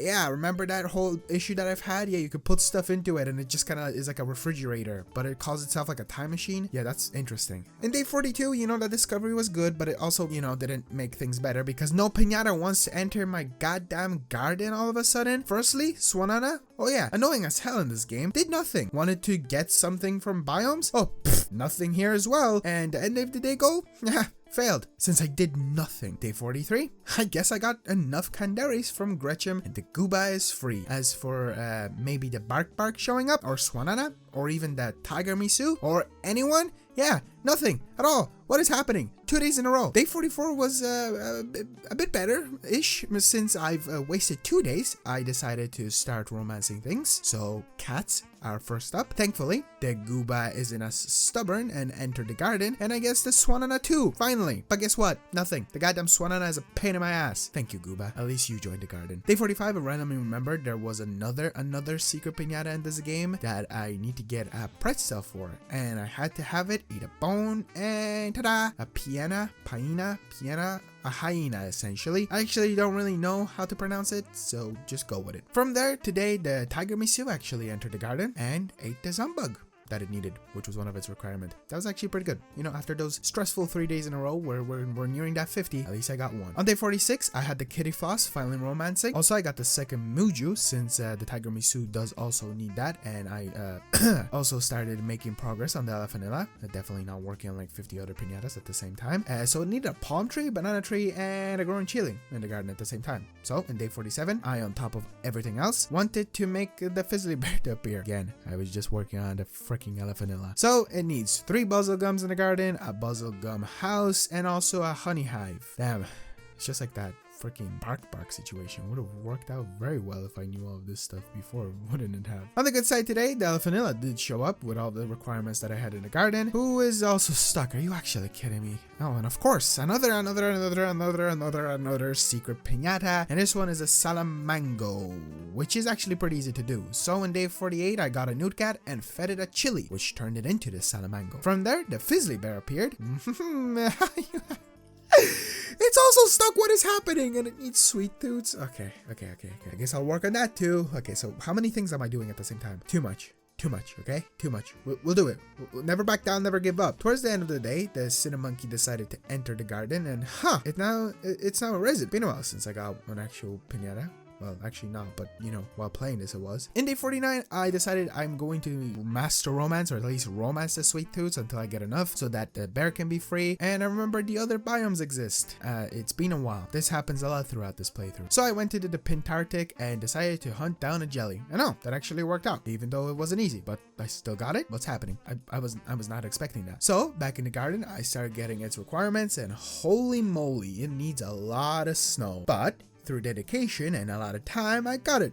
So fat and round, I love it. So now I guess I have to get rid of the snow. Oh my god. Anyway, the big 50, the big 50, the big halfway point, ladies and gentlemen, wasn't actually that big. The only interesting thing today is that I got enough Salamangos to get the Elefanilla free. I guess that was pretty cool. And the Tiger Masu is now being mean and won't even come into the garden. Great. And lastly, I decided to sell the kitty flosses and rebuy them, so maybe the Barkbark can reappear, because I still haven't even had it show up. Like one time it ran away and it hasn't come back. Oh, also I romanced the sweet toots. Day 51, after 3 attempts at capturing the Camilo, I finally caught it. Took me long enough. As I worked away at it, back in the garden, I spotted the Muzapin, who just left. Why is this cow so difficult to get? And lastly, got the 3rd kitty floss. Let's hope this time it works. Now, day 52, 53, 54, 55, and 56 are a bit underwhelming to a certain extent. So I'll quickly fly through them so we don't waste too much time. Day 52, got the Camilo. Sold the storage since I didn't think I needed it anymore, and instead invested it in a mine and diggerlings. And then I decided to start working on getting the Elefanilla. Day 53, got enough sweet toots to free the Fizzly Bear. Got the last upgrades to the shovel finally, and found out there's an owl in this game through the journal like loading up, or at least a book. Like look at it, it's a little image. And the Elefanilla entered the garden today. Day 54, the Elefanilla stayed permanently. Welcome to the garden. And to finish off the day, I got the Raspberry to romance since it's going to be necessary later on. Day 55, I got a second Elefanilla since I need them for setting the eagle lair free, but 2 wasn't enough,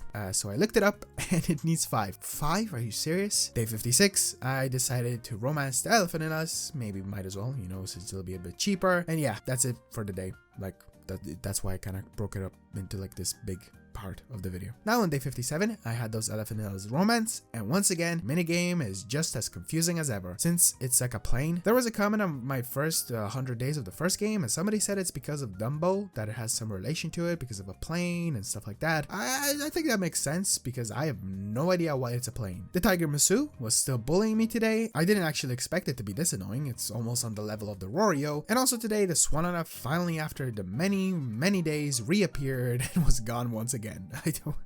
Okay, great, whatever. On the good side of things, I got the 5 Elefanillas, and there's the eagle lair free. Didn't realize I made a bit of a mistake by doing this right now. Oopsie. Day 58, I realized I need a parry before the eagle lair, which I don't have.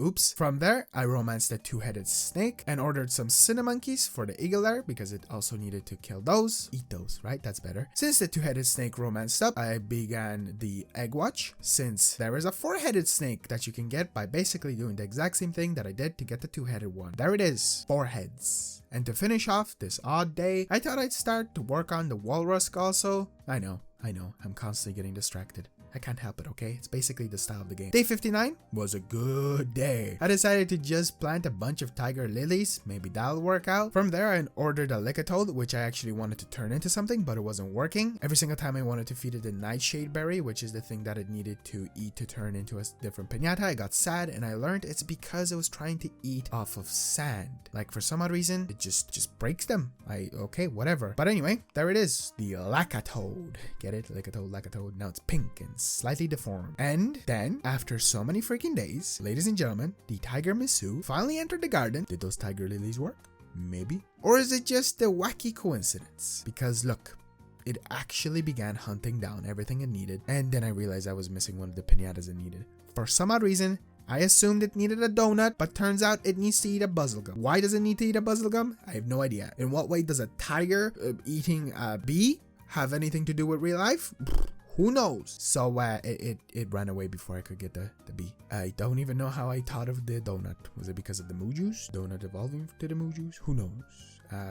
But thankfully, I think the Viva Pinata gods were looking out for me, because in day 60, the bubblegum arrived and the tiger Misu reappeared, and behold, it is mine.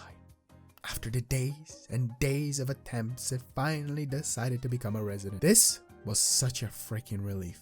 On top of that, the Paribo also decided to enter today and got scared by the Eagler. Yeah, so remember when I said I had a bit of an oopsie situation before? Yeah, it's because I set the Eagler way too early, or at least I didn't get the Paribo before. So now that's going to be definitely way more difficult, since the Eagler loves to come into the garden because it simply needs 5 different piñatas to be residents at the time. And right now, obviously I have 5+. This is going to be a bit rough, won't it? Wonder when it's going to reappear now, because the Barkbark is still not here. We're in day 60 and it's still not reappeared. What did that rhino do to my freaking dog? God damn it. Okay, anyway, to finish off the day, I decided to start work on getting the water-based piñatas, or at least ones that are, you know, like interested in the water, which is the actual Chippo. And I need like a bunch of water for it to show up. So there it is.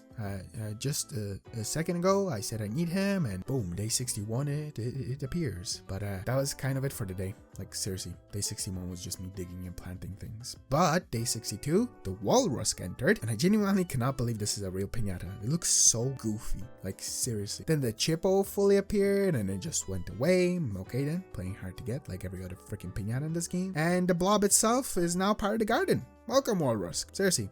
Welcome. And also, I guess something worthy of mentioning, in day 62, the Diggerling dug up a gold flake, so I decided to get more of them so that maybe they could get me some more, you know, gold flakes or some other necessary things. Day 63, I decided, since I kind of forgot about most of the things I was working towards, instead I'll pile on another piñata. This time, the Gala Gugu, which needs 16 tulips.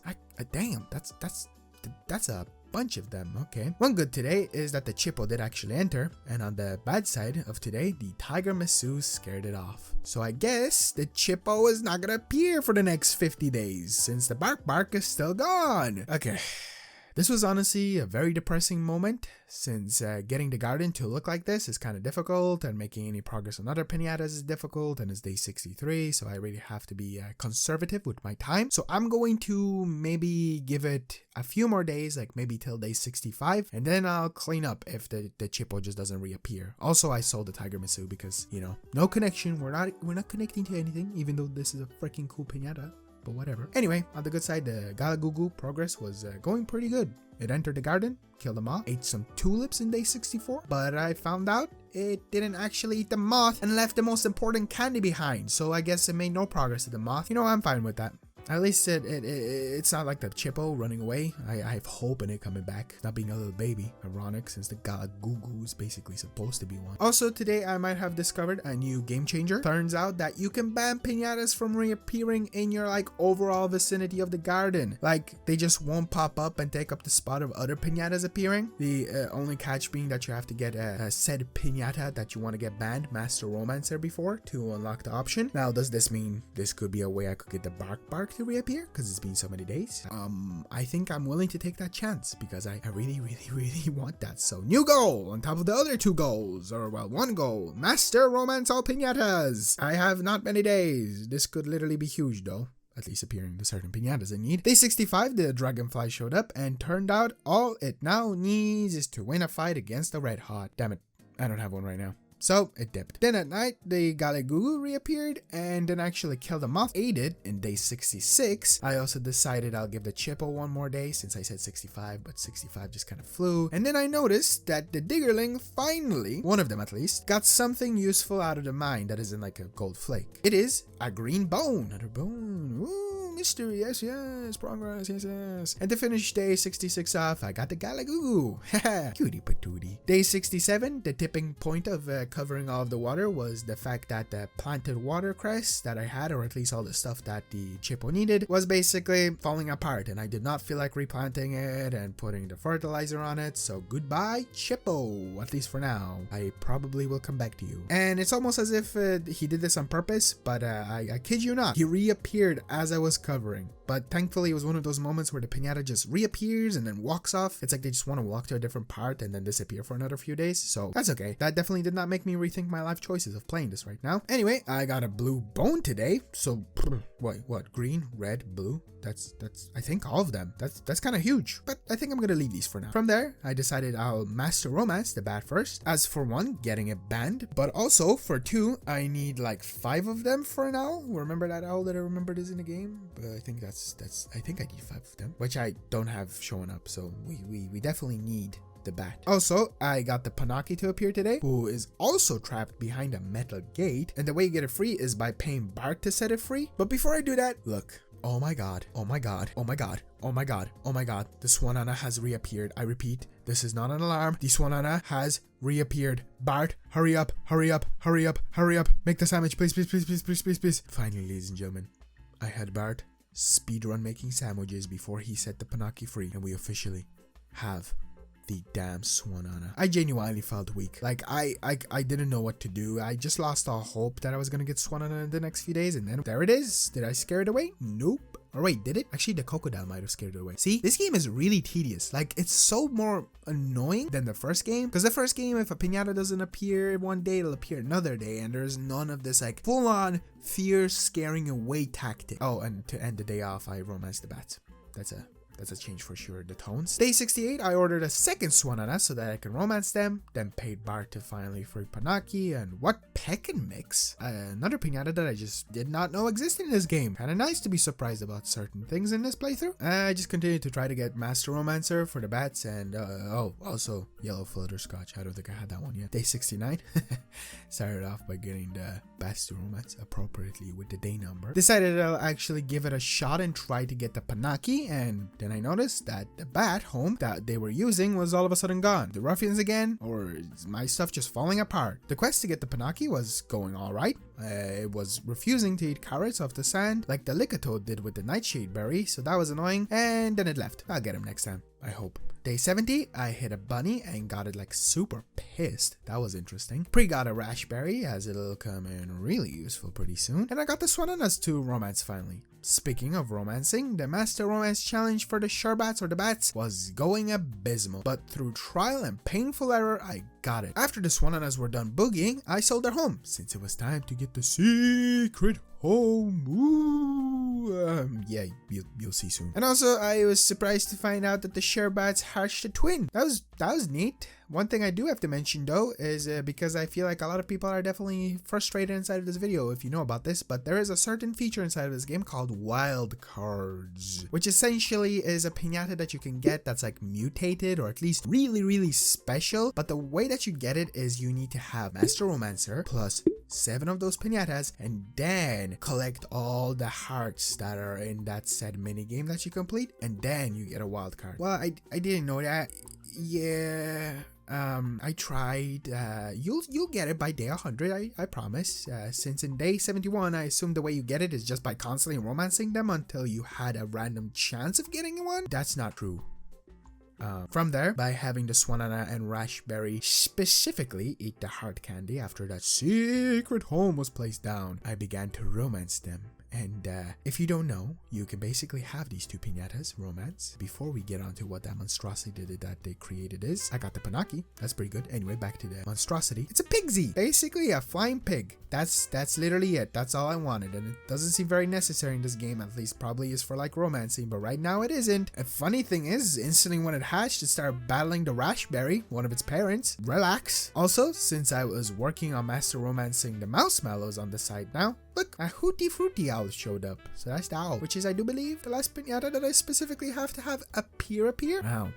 Look at us go. And that also does mean that I have only one piñata to set free, which is, I think, the pigeon. So, maybe I'll start working on that too. It needs profitable. I guess I'll start ordering them. Viva Pinata fun facts! This last fun fact is in relation to Viva Pinata and the state that it's in, because it's a bit of a long story, but long story short, we haven't had a Viva Pinata game in years, and the closest thing that we've had to like game relation thing was Rare Replay a few years ago, and I really hope that, you know, Rare delivers a new title, Viva Pinata 3 or whatever.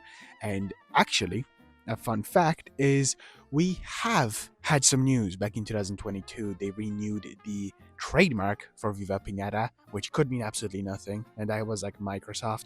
So who knows? Maybe the next few years we will see one. But right now, Rare is absolutely busy cooking up way too much stuff for their one and only game, Sea of Thieves, which is nothing wrong. It's probably a brilliant game. I could never get into it. But Viva Pinata is such a special IP. And yeah, we got the DS game, or the party game as well. But I would love to one day see Viva Pinata 3, or at least remakes of Viva Pinata 1 and Trouble in Paradise, as I like to call it, the tip. Someday. Yeah.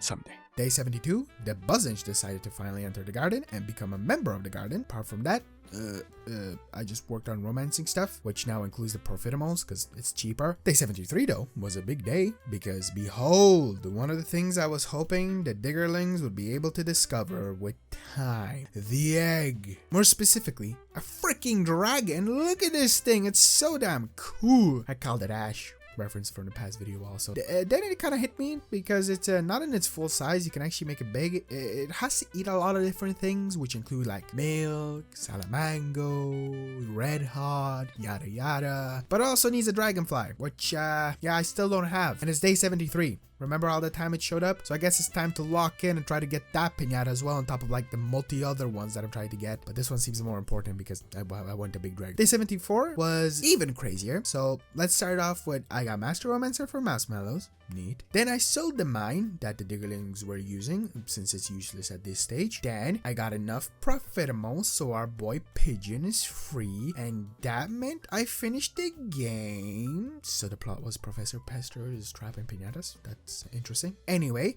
Hooty Fruity entered the garden, and then once again my chaotic brain was like, let's go check out the credits they just told me I unlocked. And I went out and I went into that, and I'll be honest, this was pretty cool. You basically bash up piñatas and then they pop out with like the dev names out of their body. Pretty cool. Did I read them? No. But you know what? You made a pretty solid game. But one secret I did keep from you, this wasn't for nothing. My brain wasn't just being chaotic. Well, maybe a bit. You see, by doing this, I unlocked a wishing well that I can purchase off of Lottie. And when I do that, once I interact with it, a familiar character from the first game appears, Havoc, who is willing to give me some cool stuff for giving him money. And by giving him 9,999 chocolate coins, I get this, a giant amber. It has a taffly on it, that's pretty cool. Anyway, from there, I purchased the last bone of Lottie, and then I told Bart to go nuts in them and tinker them away. While that happened, I re-got the garden storage thingy, and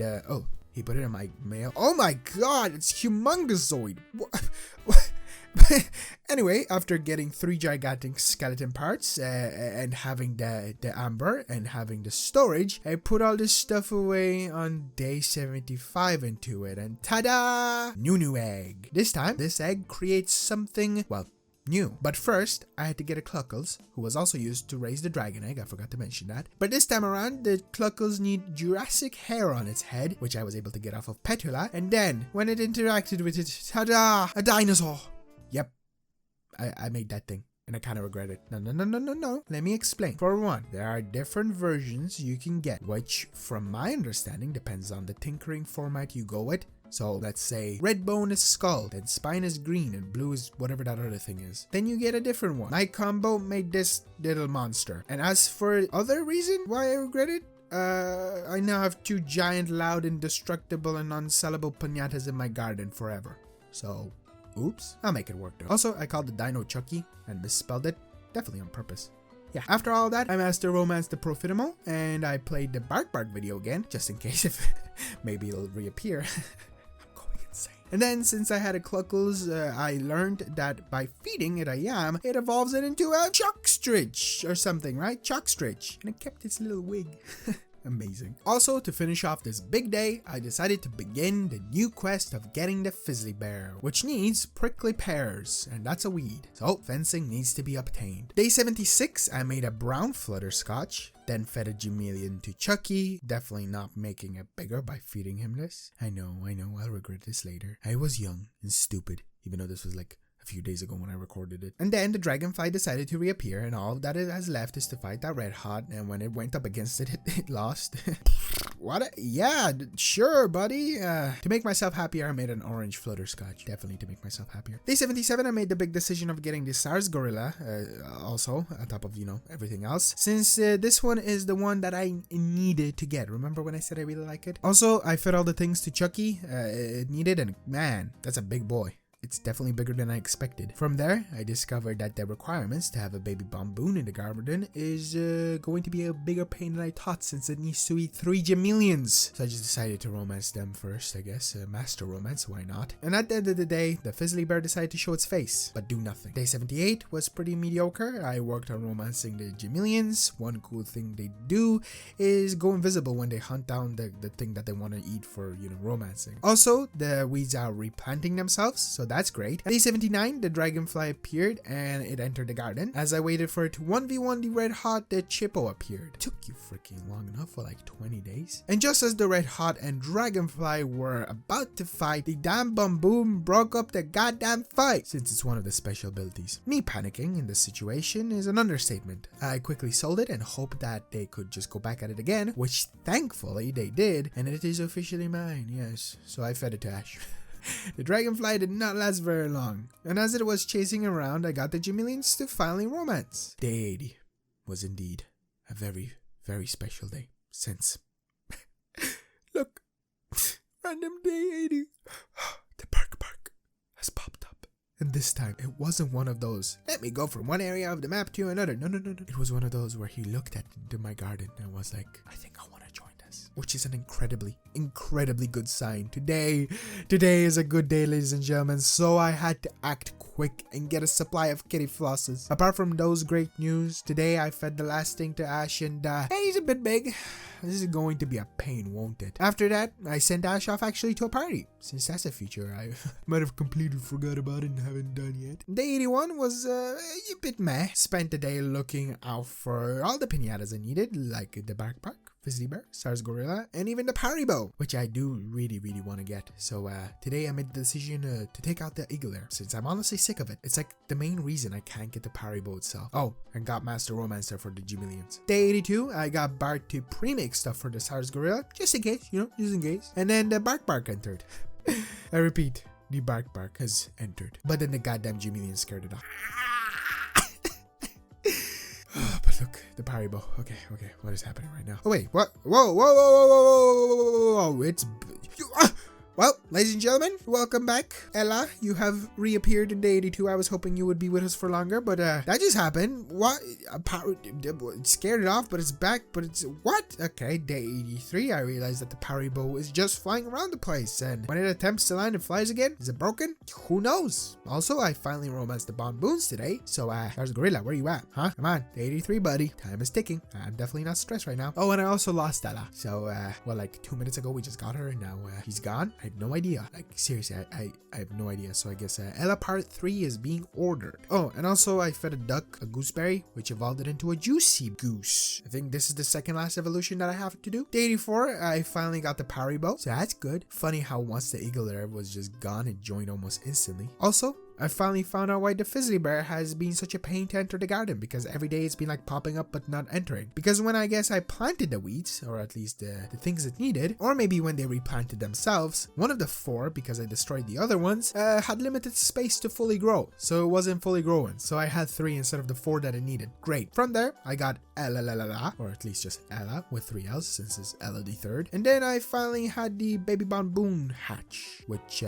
turned into an adult very fast. Damn, this will be really hard, won't it? Master Romancer it is. Day 85, the Eagle Air reappeared, and I realized that a huge thing I forgot with killing a piñata that has made progress in becoming a member of the garden, like this one, was that it loses all of its progress. So remember all those Cinnamonkeys that I bought in a day? Yeah. Now it also needs those on top of the parry bow, but that's okay. Shouldn't be too hard to get. Also, today was one of the days the Ruffians pulled up, and somehow one of them got stuck in my fencing with all the weeds. Just when I thought I was actually gonna keep a funny ruffian, it just broke the fencing and ran away. Okay, well, that was interesting. And then I noticed that one of the monkey nut trees for the Sours of Gorilla, because it needs 3 of them in the garden, it's just gone. Seriously, Ruffians? You are pricks. Day 86 was a bit messy. Somehow also my Bamboo civilization has lowered, since I was just meant to get my Master Romancer for it, but I didn't, since some of them are missing. Then the Fizzly Bear reappeared again, just as I thought I'd get the Eagle there, but I stupidly sold a Raisant that it needed, because it also needed 10 piñatas to be different kinds residents for it to become one, but I didn't because I sold the freaking Raisant, which was the 10th one. Oh, and then the Fizzly Bear left, and then lastly I realized I'm like really broke, so Orchid Farm for the rest of the game it is. My favorite thing to do. The 87 was pretty chunky. Started off with getting the Eagle there finally, because I re-got the Raisant, since it will also become really useful for the Fizzly Bear. Speaking of the Fizzly Bear, it cameoed and then dipped. Master Romance the Bonboons, had the Peck and Mix visit the garden, sold the Eagle there, then the Fizzly Bear reappeared and actually entered finally. It was doing some solid progress, but oh, of course I didn't order the second Raisant because I'm stupid that it needed, and there it goes. Better pull up tomorrow. Also, I realized that the Peck and Mix now needs a blue Flutterscotch, since I'm trying to get it as well, so that's gonna be a bit of a pain. Day 88, I sold a few Bonboons since it's getting really overpopulated open here. Then the Fizzly Bear reappeared, and I got the last Raisant, so there it is, finally part of the garden. Since that was done, I wanted to get rid of all the weeds, and oh my god, that was such a pain. And just as I was trying to do that, the Peck and Mix re-entered the garden, and now it needs a green Flutterscotch. Of course it does. From there, I decided to feed the Fizzly Bear a blue gem, which turned it into the last evolved piñata, the Polali Bear. The polar bear, basically. Since it was a pentarctic piñata, I give it some snow. Good boy. Day 89, I sold off the fencing finally, got the green Flutterscotch, and then I got the cool train tracks. Remember? Like all the way in the first few days? Yeah. Took me forever to actually, start using them. From there, I got the Peck and Mix to be a resident, finally, and a night out of just romancing the Bonboons and taking a picture of the baby, put it in the mailbox. Remember, also reference to the beginning of the video, because I don't want to constantly romance these Bonboons and have to, have a baby. What if I just pull one away and then bring it out whenever I need it? And to finish off the day, I messed around a bit more with the train tracks and toys and found out not only can I place a damn tank on the train tracks, but also you can just have instruments in the garden that you can play with. Day 90, I made the better discovery of how I can actually package up the babies. That kind of sounded wrong, but basically, just buy a package and put it in instead of taking a picture. Why did I want to go the really hard route? Also, Ella decided to play the drums, one of the toys that I placed down. That was interesting, but I had to sell them. Sorry, not sorry. Also, today I finally tested out something I've actually wanted to test out this entire game because it didn't work in the first one. I had Ash, or my dragon, go up against Professor Pester. And what did that do? He fought, which actually the Bonboon didn't break up, and he burnt his ass cheeks, and as a punishment, he broke my freaking station. Also, I realized that I'm officially missing 6 piñatas. Wait, 6. Damn. That's not that many, but also quite a lot. Oh god. I don't know. Whatever. Day 91, I decided to start off working with donuts for the Roro, since, it's day 91, might as well attempt it. So because of that, I also decided to multitask romancing the Zumbugs, since they're also needed. I essentially need 5 donuts and 5 Zumbugs. And I did something I should have done a few days ago. The Ella makeover! This time around, I gave her a crown since she's my queen and she's the queen of the garden. Slay, right? That's what all the cool kids say nowadays. From there, I really started getting overwhelmed with how overpopulated this garden has become with all of the stuff that I have in it. Day 92, I sold the Bonboon home because I need space, and then a cow reappeared and I walked off. How is this such a difficult piñata to get? After that, I had a midlife crisis because the damn garden was sold out and my head was spinning. And then, after a bit of time of messing around with the piñatas, since I basically don't have all that much to do, I realized there's challenges in the game, which is basically where you like accept the challenge and then, you know, feed the piñata a certain amount and then send it off to the parties. I did not listen during that tutorial and never knew this existed. Day 93, I was about to get the Zumbug to romance, and for some odd reason, one of its requirements to eat jam made it sad by doing that. Okay, that makes sense. And also from there, I still needed a Rocknid, so I guess I'll work on that too, since it's one of the 6 piñatas. So 4 Tafflies is what it needs. And then in day 94, I had the Rocknid enter bright and early, speaking of it, and then it actually joined the garden. That was very fast and easy. From there, I had basically 5 donuts and 5 Zumbugs cooking up, so maybe the Roro will become a resident before the 100th day coming around. After that, I sold the Rocknid and realized I need a pigeon, so I guess 5 piñatas down. That one's next on top of the other ones that I'm working on. But before that, I realized the Roro appeared. Speak of the devil. And then ate 2 donuts and then two Zumbugs. Whoa! Did I just get the Roro just like that? What, in day 94? Why was that so easy? Why was the Tiger Masu more difficult? Why is the cow more difficult to get? I'm so confused right now. Day 95, I guess, marks 5 days away, so I'm missing the pigeon, the cow, the Chippo, and the Sours gorilla. I think, will I fail the goal? That's kind of sad, but I got the Roro. But you know what? Again, never back down, never give up. Repeat that in your head. Rinse and repeat, ladies and gentlemen. As for the rest of the day, I decided to master romance the donut, sold the Roro since it spooked things, got the pigeon, so that's off the list, and lastly decided to romance the Tiger Masu since it's a cool piñata and why not? Day 96, I learned that romancing the Tiger Masu is actually going to be more painful than I thought. Oh wow. Also, got master romancer for donuts. Since that's done, I finally decided to fully look into how to make wildcards and actually learned of the truth, so that's coming up soon. Ooh, exciting. Apart from that, today I was just waiting around, at least for the cow or the gorilla, since there's no hope in getting the Chippo, since there's like no water in the garden right now. As I did that though, I found out you basically can also play games, well, like a racing game that I lost, but that's interesting. Day 97, just continued to work on the Tiger Masu romance and got the wildcard bonus. That was kind of a day. Day 98, I found out what that twin was, the wildcard one, and oh, its antlers are just straight. That's cool, but also 33,000 for it. Oh my god. All right, I have 2, why not? I'll sell 1, why not? And then I thought, can I get a horse statue to become a wild card? Since it is one of my favorite piñatas, why not? Spoiler alert, I learned that in the next day, but I'll just tell you right now. No, you need 7 piñatas in your garden. I didn't know that. So I ordered one like a silly boy and also romanced the Tiger Masus today. Day 99, it's getting scary close. Got the horse statue romancing like a little silly boy, and then I learned of the truth. Also, Ella almost died.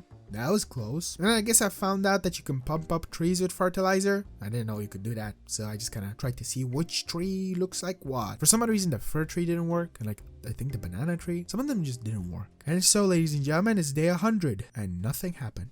No piñata was unlocked. No piñata was romanced. It is officially over 100 days, and I failed my goal of unlocking every piñata. Well, that's it. I failed my challenge. I failed to get all piñatas in 100 days. It does kind of hurt, but this offers an opportunity, a future that you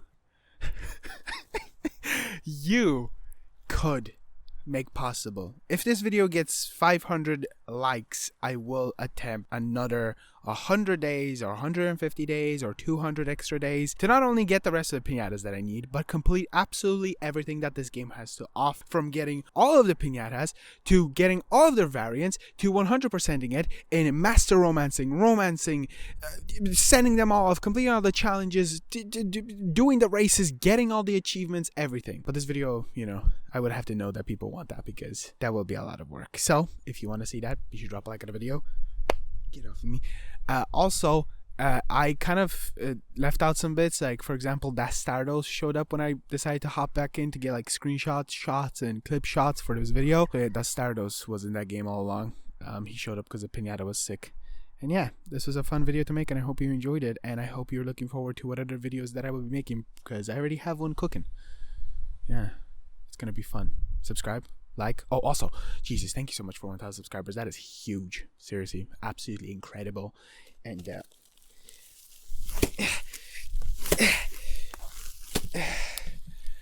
See you guys in the next one. Oh my god. Oh my god, guys. They finally showed up. They finally showed up. There's 2 of them. Okay, I don't have bread on me, so I need to go buy some bread off of Lottie's. Where's my garden? This can be my garden. I'm not going insane, you're going insane. Look at him. He's just a dude. Or girl. That might be or they might be both girls. But they're just chilling. What if I give them a gooseberry? Do you think they'll turn into a juicy goose? I have issues. I tried to 100% Viva Pinata Trouble in Paradise. If you haven't seen the first part, basically I played 100 days of Viva Pinata Trouble Paradise. You didn't really miss out on much. I essentially just went in the game and tried to capture every single pinata. I am missing 3. I'm missing a SARS gorilla, a Muzipan, and on top of that a Chippopotamus. Or so I thought. And basically in this video, I decided to hop back into the game because a lot of you wanted me to go back into the game. I said 500 likes. You guys blew that out of the park way too fast, so it took me forever to make this video. But I jumped back into the game and I decided to play the game again and try to 100% it, but also kind of do an extra thing, and that is unlock every single achievement that is available inside the game. Unfortunately, there are a few that I am not able to complete just because not only do they require a Vision Pro camera, which I don't think is compatible with a Series S, and that's like a lot of money, but also cards, which essentially are things that you scan with the camera, and it's the combination of the 2 things together. So I'll basically have the achievements around me that I can complete, but another one that I cannot unfortunately complete is actually one that, just one that is basically play with 4 players. I don't have 4 friends, so we're not going to be doing this with 4 players. Apart from that, I will be trying to 100% the game, from master romancing to unlocking every single pinata variant and completing a bunch of challenges. More on that in the video. But yeah, let's get right into it. This was a long intro, a lot of explanation, and don't mind me being outside. We're in the country of Ireland. It's raining a lot. In day 101, I kind of struggled to figure out what to do, or mainly just where to start. Since finishing up in day 100, I somehow didn't know what to do, but now after actually looking at the achievements and the completion of the game, I have too much to do. Like really, too much to do. So, what better way to begin than doing my first achievement, Gone Clubbing, which I got for putting 5 sweets into a seed hole. Wow, look at me go. That was actually pretty easy. This might not be that bad after all, right? From here, I started to get going on the different challenges in all the different regions. To quickly explain, Langston, who is basically like the storyline character inside of this game, wants me to send off a set of way too many different amount of piñatas to different countries, which essentially behave as regions. Kids or people ask for these piñatas to have different clothing, different colors, or even some extra stuff that I will mention later, and for that you just make progress in getting XP or just towards that achievement. So there's quite a few of them, and that's essentially what like over half of this video is going to be, or not. Ooh, no spoilers for the future of this video. I definitely did not try to 100% this game and basically, you know, almost do it or do it. Ooh. First up, it's Experiment, and as I worked on that, I decided to package up my Dino and Dragon because they really kind of make the whole garden a bit too clustered because of how big they are, and everything just shakes when they walk around. And somebody recommended, or at least a few people recommended on the previous video, that I could just package them up with Fanny Franker, and in this way I don't really lose them, which I don't want to do, and because you can't really sell them, I just get to keep them in a box somewhere else. So that's what I did. Thank you for the recommendation. Also, just before I sent off the experiment, I decided for my first master romance, since I have quite a few of those to do and a few wildcards for an achievement, I shall actually just master romance and wildcard experiment. Look at me go. And also, as for my next piñata, I need a Pret's Tail. Get ready for a bunch of this. In day 102, I somehow got the wildcard for experiment done very fast, which was just a combination of me buying the experiments since they get delivered very fast, and also just romancing them. Speaking of romancing, I managed to get a twin bonus, and also in this way I got a wildcard, which means that I'll basically get double the wildcards. And whoa, they have horns.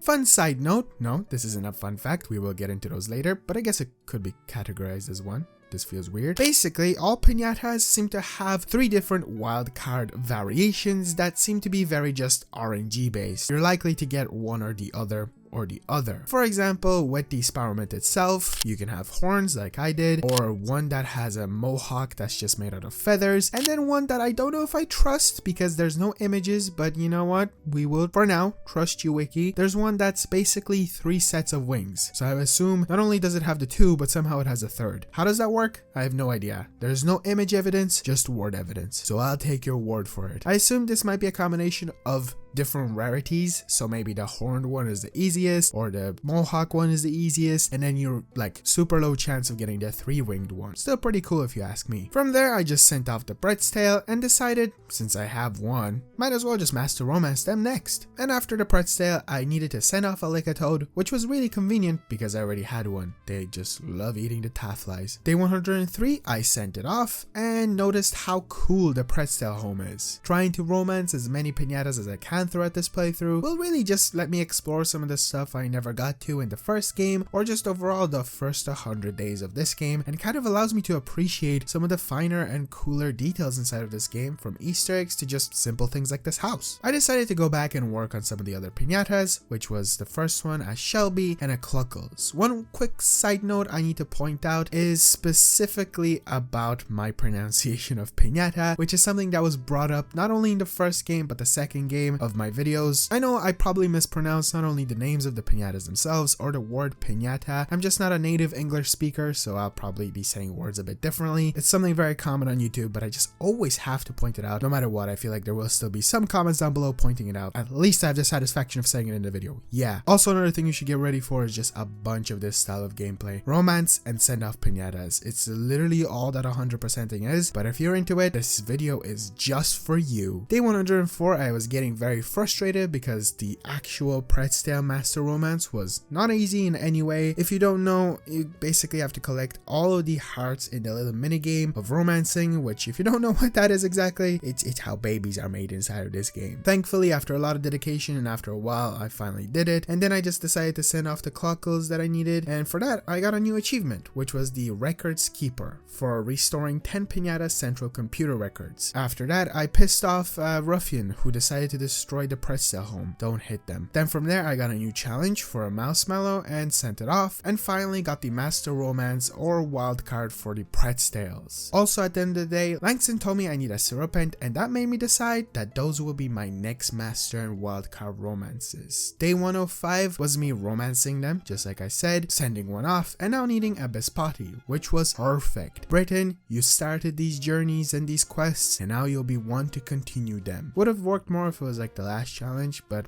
either way, good enough for me. The interesting thing with this is I didn't notice that it basically required it to be blue, so I just sent off Bespotty or Britain just without the colors. So that kind of happened to me throughout this video a lot. Like, I'm not gonna mention it, but the amount of times I sent off a piñata and didn't notice that it said specifically its color was really frustrating. But a really cool thing with this is it allows me to essentially unlock these styles of the piñatas, which I guess you could count towards the 100% completion of this game. She did return in day 106, and with the power of bluebells, she turned blue. Now, that might have been like a positive thing. One bad thing that did happen in day 106 was I somehow underpaid Pester, and he chose a victim, which of course was Ella. To say that this got me angry is an extreme understatement. The fact that this is not only the 3rd Ella that I've had in this world or this garden already, she now has to go as well. Oh, this really got me mad. And I didn't really do much right now, but I have a plan for him for the next time he returns. Oh, do I have a plan for him? You will be missed, Ella. Anyway, bye-bye, Britain. That sounded weird.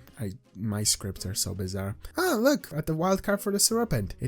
It's okay, cool-ish, I guess. After the Bespotty challenge was done, I need to send off a Robean, which I wanted to send off Bean. Like, that was a piñata I had in the past. It's somehow gone. Not only did we lose Ella, but we also lost Bean. In honor of Bean from the earlier days, I will master romance them next. Also, how has the Sours Gorilla not showing up to this day? Like, still, what the hell? Day 107, I now need a Newtcat, so I worked on that a bit. From there, Pester came back, which was sooner than I anticipated, if I'll be completely honest. So I'll get to him next time. Yeah, you can kind of guess what I might want to try with him. And I know this might actually sound crazy that I just said that a while ago. I wasn't even just joking, that was just in my notes. But behold, the Sours Gorilla has appeared. Like, what? It took, what, like 30 days altogether? I think in day 80 on the last video, I started trying to get it, and it only now reappeared. But you know what? We're just gonna look at the positive side. I decided to quickly rush and go for my baby bonboons, which were also packaged up like my dino and dragon. Basically, the Sours Gorilla needs to have a few things in the garden, but one of the most complicated ones has to be that baby bonboon. So I quickly grabbed it, put it in the garden, and just waited and waited and waited, and it was super stressful, but thankfully it worked. It ended up entering and just going at the stuff that it needs to eat, which is quite a few things. One bad thing is I was actually missing one, and I don't know how I miscalculated this, but I'm missing one of these coconut things. So I like quickly panicked and got Bart to quickly turn one, but he was just taking way too long. I don't know what happened. Sometimes he can show up and do it super fast, but unfortunately this one time Bart was just taking his damn sweet time. But one positive that I will be looking at is not only that the actual Sours Gorilla showed up, but also that it ate almost everything. It is really just missing that one coconut thing. So hopefully Bart gets it done, and I am almost certain it is guaranteed to return tomorrow, because the piñatas, once they start eating your stuff and show up in the garden, they are more than likely to just keep coming back. It's kind of like interestingly programmed, so fingers crossed, hopefully it comes back. And yeah, day 108 it returned, so I quickly rushed off to get the baby, and oh no, uh-oh, the baby grew up like almost instantly. Okay, I decided to wait just because it was kind of like, you know, maybe it will work, but that wasn't working. So I started panicking because it was just staring there, and I wanted to quickly start romancing the bonboons real quick, just because, like, you know, if I can get the baby while it's still around today, if even possible, it could enter. But the Sours Gorilla was thinking differently. It didn't care that it grew up. It still entered, and finally one of my favorite piñatas that I was so defeated that I didn't get in the first 100 days is mine at long last. This officially means that now all that I'm missing is a Muzipan and a Chippo. Okay, back to the other stuff. I got the robing going on the master romancing and the wild carding, which kind of made me think maybe I want to romance the Sours next after it, since, you know, I finally have it. Oh my god, look at it. Oh, it's so cool. Look at the way it sleeps. Oh. Like, I'm genuinely happy even recording this. It's just such a cool piñata, and I'm so happy that I was able to get it. So in day 109, I got the Master Romance / wildcard for the Robin finally, and got the home for the Sours Gorilla. It's definitely a bit more extreme than I anticipated it being. From there, I tried to trap Pester, which went awful. Yes, that is what I originally planned on doing. So instead, I just paid him, and I sent off the nude cat that I was supposed to send off a few days ago. And from there, I now need a Lackatoad. Like a toad, one's green, one's pink. Also, I made some slight progress on the Sours Gorilla, which now needs marmalade.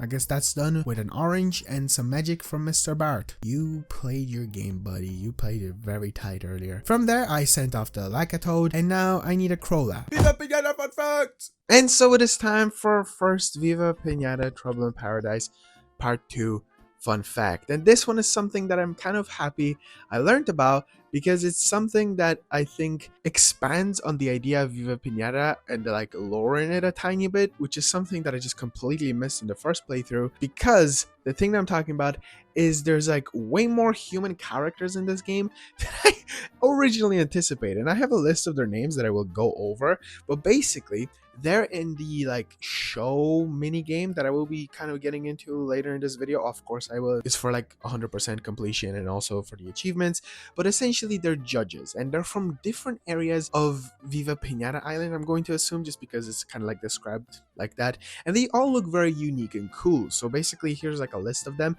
There's not much more to these characters, I don't think so. Like, I don't think they showed up anywhere else ever. It's only like described that they're specifically from the mini game show thing. Basically, we have characters like Jeffe or Hefe, I'm sorry if I mispronounced that, Carrie Chudini, Eddie Lizard, Spartacus, Bobunchka, Bear A. Marcus, Sahari, Lothar, which is actually a bomb, so that's pretty cool, Maxime, and Nana Arf. And they all look very unique from one another, and I just kind of really just like this idea, and I just thought I'd include it as a fun fact. If you didn't know, there's just way more characters in this game.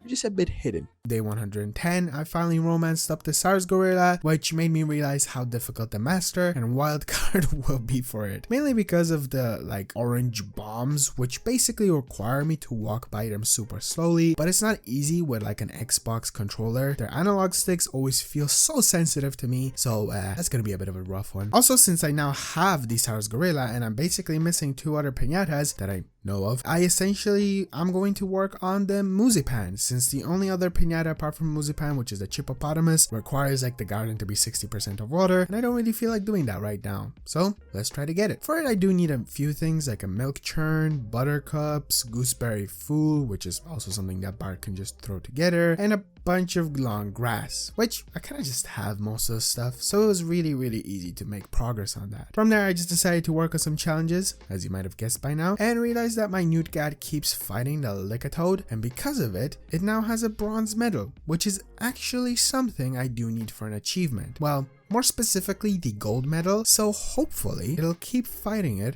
until it gets it. Well, that is if it doesn't lose too much. In day 111, I was really struggling with the Sours Gorilla romance minigame.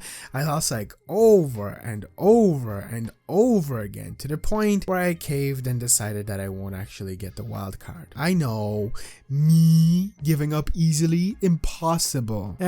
I'll just buy the last one, and who knows, maybe if I'm done with everything by like day 200, I'll just get back into it. From there, I went back to the challenges, and as I was working on getting a blue fudge hog, I spotted Britain being murdered. Oh my god, it's such a dark video. Like, everyone from the first 100 days is just dropping like flies. Wow, and to make matters even worse, I realized that Fred is gone. Fred the fudge hog? What happened? Why is everyone that's OG gone? I think the only one that's left behind from like the early days is Greg, and I think Bob. Okay, maybe not everyone's gone. Oh, also Master Romance for the Sours. I did buy the last one. Day 112, I got rid of the Sours themselves, but left one. You know, as much as I love them, there was just too many of them. From there, I sent off a bicycle and also decided to pay Pester 500 gold, which worked before, but not this time. Why is he so brutal these days? I guess buy Newt Gat, so much for getting the gold medal.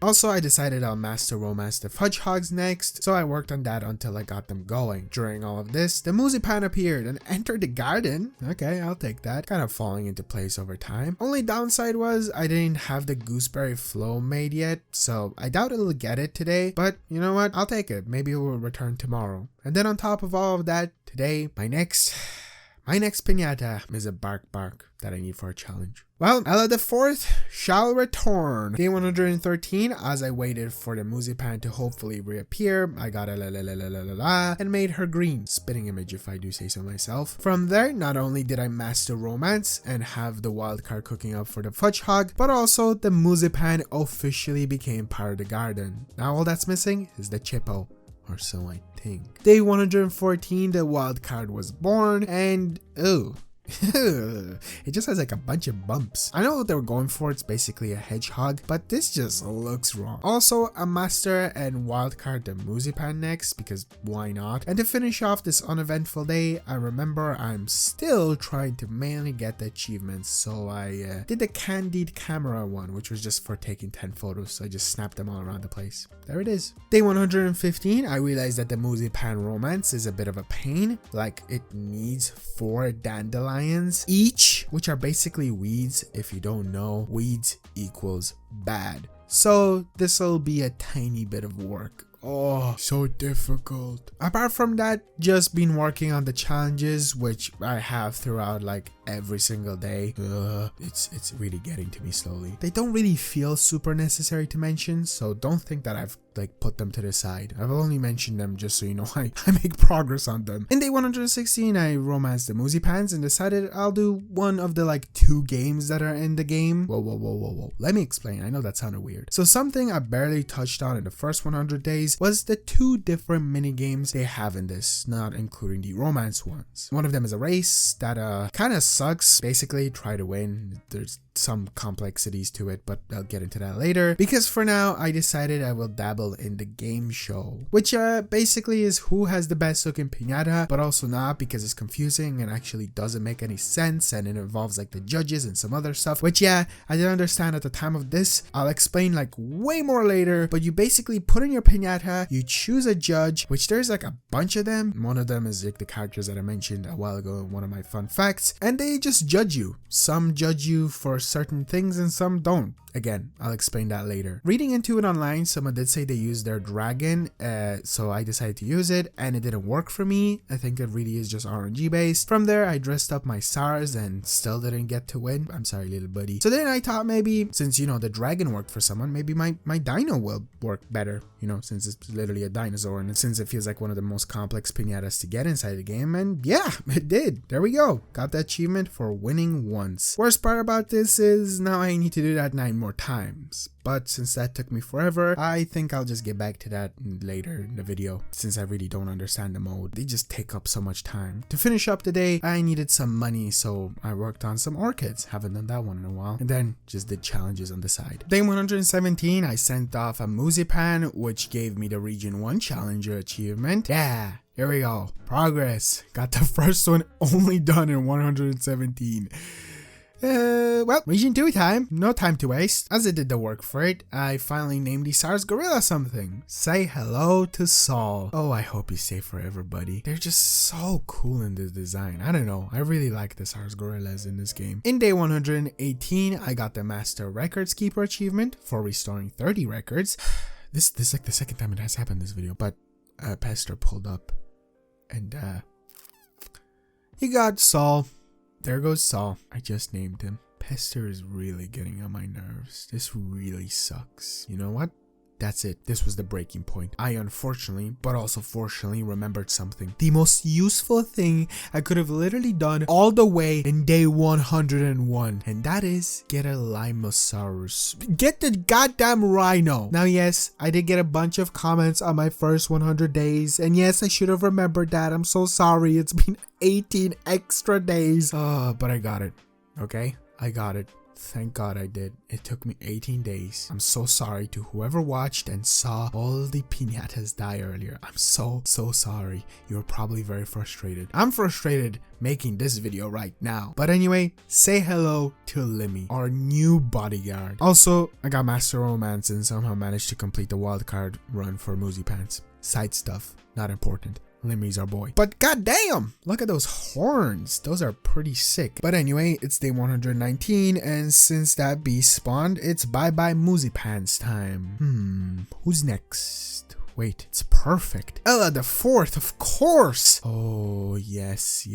Ella's offspring. You must spread. We must have more of you. Ooh, you need to fight a goddamn kitty floss, so that's gonna be a bit annoying. Okay, whatever. Some of these romance stuff is just annoying and weird, but fine, I'll do it. Also, I wanted to try the trick thing with Ella. Like, there's like a trick stick that I just never did anything with, and I need an achievement. But instead it backfired. Like, the trick stick instead just made her angry, and now she's fighting Greg. Hey, Greg. But also, oops. Day 120, one of the Barkbarks, or well, Ella's lover, whatever you want to call it, was fighting the kitty floss, and since both Ella and the other one have to do it, I kind of feel bad for the kitty floss, honestly. I just got one, but they gotta, like, you know, gang up against it. Yeah, whatever. And there we go. It's time to romance them. Ooh, this is gonna be rough. No pun intended. Get it? Cause rough dog. I should stop explaining these. Also today, Limmy did the glorious thing. As you can see, the poopy head Pester is out and about hunting a piñata, but what's that? A fellow Limmy has spotted him, and oh, look at him go! Oh, I love this. Yeah, so that's essentially what Limmy the Bodyguard does. He runs up and bashes him up into the sky. It doesn't like permanently get rid of him, but you know, still gets rid of him nonetheless, and I'll take that. Since he's the bodyguard, I think it's only appropriate that I pimp him out. Look at him. He's both the sheriff and Viva police officer. Beautiful. In day 121, I just did work on the challenges and also romanced up the Barkbarks. So in day 122, I got the Master Romancer and have the wild card cooking up. Progress, people. Progress. Oh, Limmy, You are an incredible addition to the garden. If only I had you sooner. And oh, also the Barkbark wildcard just has like a curly tail. Ella, I would have expected more from your creative offspring, but you know what? This works, I guess. Anyway, I know I said that I wanted more Ellas, but we're just gonna sell them because money and space. But you get to stay, Ella. I guess since I did just see like Greg a while ago, maybe he'll be the next one. He already has his romancing done, and all he needs to do is just eat hard candy, which is like the faster way of romancing. So that's gonna be huge help to speed up the process. Day 123, I sent off a Horstachio for one of the challenges, saw Lemmy doing his job like a good bodyguard, and then I realized I somehow still was missing a purple flutterscotch. Whoa, so I guess I do need like a fourth piñata. So it wasn't just Pan, Sours, and a Chippo. Huh. But the flutterscotches are, I guess, less important. Day 124, the piñatas are getting kind of more interesting for the challenges. Like now I need a Smorpion wearing a Howdy Partner hat. That's cool. I'll actually be really able to explore so much of this game. I did mention this before in the video, but this just allows me to, like, you know, test out all the outfits as well for the piñatas. Hell yeah. Anyway, day 125, the Geki Master Romance and Wildcard is done. I wonder what it looked like. Oh, it has horns. Okay, then Lemmy decided to launch Professor Pester, which was incredibly close, like Ella almost died, but thank you Lemmy, I can't stay mad at you. And since I had a Mallow Wolf from one of the challenges, I think I might Master Romance / Wildcard them next. And now I need an Orange Sweetle with a school cap. Bob, it is your time to shine, my boy. So in day 126, I sent him off, and then I realized that those were not the only requirements that it needed. It needed to learn a trick. So this is the point where I actually learned how to do them. Well, I gotta wait for it because I sent it off and you know, I can't do much with it. And also because the Mallow Wolves are taking a while to master romance or just romance in the first place, I guess I'll race? Yep, no, not racing. Stupid ass game mode. Day 127, I got the Mallow Wolf romanced up, and then I actually tried to learn how to do the damn tricks, which turns out piñatas will only do a trick if they eat a specific thing. For example, with Bob, if he eats an apple seed and then I use the trick stick on him to learn as he does the trick, he'll basically be able to just do it with like the press of a button if the trick stick is hovering over him. There's actually 2 that piñatas can do, like a total of 2. So let's get him to do the, oh my god, is that a giant dookie out of nowhere? He's supposed to be a beetle, but goddamn, I wasn't expecting that. But I guess I did get the instructor achievement. Cool. Anyway, goodbye Bob. Haha, thank god it worked this time. In day 128, I just taught piñatas their tricks, since after learning about that in the first place, it was really cool. Kinda sad I didn't do it before, but also cool because I was able to save it for this video. And challenges, like for the rest of the day. Yeah. Day 129, a Mallow Wolf was actually needed again for a challenge, which was neat because, you know, I already had them cooking up, but this time it had to be pink. And oh, that's one pink piñata for sure. Speaking of wolves, I actually got the Master Romance and Wildcard done for them. And I got the last Region 2 piñata sent off today, meaning I got the Region 2 Challenger achievement. And now I hope I'm doing Region 3. It's kind of confusing which one you are doing because they just don't really tell you. Also, here's the Wildcard Mallow Wolf. Spiky fur? Yeah, some of them are really disappointing. In day 130, I accidentally had a Tafflight turn an apple into red fertilizer. I didn't even know I could do that. I just wanted to like increase its candosity meter, but it just did that. So that's pretty cool. Anyway, after I successfully sent it off to a party, next was a Geki, which made me realize I kind of accidentally sold Greg. Oh my god, now I'm the bad guy in this. Not only did the other ones die, I think, but now I just sold Greg. Also, I think I'm going to Master Romance and Wildcard the Moojus next. Why not? Day 131, had them romance. Lemmy was doing wonders. Found out I needed a white Sweetle. Turns out I cannot recolor Bob. That's sad. So I got a new one. Day 132, I was literally just sending off piñatas. Top tier edge of the seat content right here. Day 133, something bad happened. Ruffian decided to fight Ella, and there goes Ella the 4th. Oh my god, what the hell is this luck with Ella in this game? You know what? That's it. That's it. No more Barkbarks Ellas.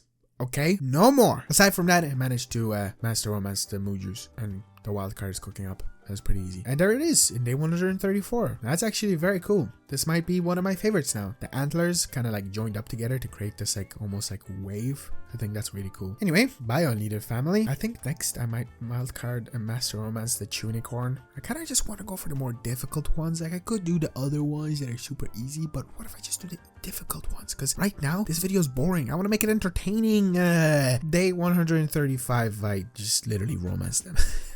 Wow, we're just talking about making the video entertaining. Viva Pinata fun facts! Wow, what a fun video. Imagine that I'm watching it along with you, especially since I'm sitting here now.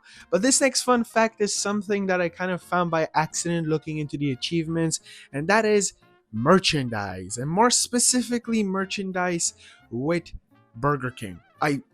Okay, it happened like in 2006 and 2007, and essentially Viva Pinata had a collab, or well, deal with Burger King to release toys, but also I think, and I'm not entirely sure because like I found versions of it that doesn't look like it has like the Viva Pinata cards that you put into the Vision Pro or whatever, not Vision Pro, whatever it's called, you know, the Vision Xbox thing. And essentially there was just toys of Viva Pinata that I think are like one of, not the only, just so you know, versions of toys for Viva Pinata, and I think that's just so cool. Like you did get a bunch of them, and some of them did look a bit messed up, so here's like a list of the ones that I could find, and I think one of the most terrifying ones, we just have to start off with it, has to be the Maca Raccoon. I have no idea what happened to it. Like it just looks extremely messed up. But on top of all of that, you have the Sparrowmint, Fudge Hog, Fizzly Bear, Elefanilla, Crocodile, Horstachio, and lastly a Gooba. And with that, you also got like a 3D puzzle. I'm not entirely sure if there was like two different versions of a Burger King collab, because some things kind of implied that there was and some that there wasn't. Basically, it still happened. I still think it's really funny, and I'm sad that I missed out on it.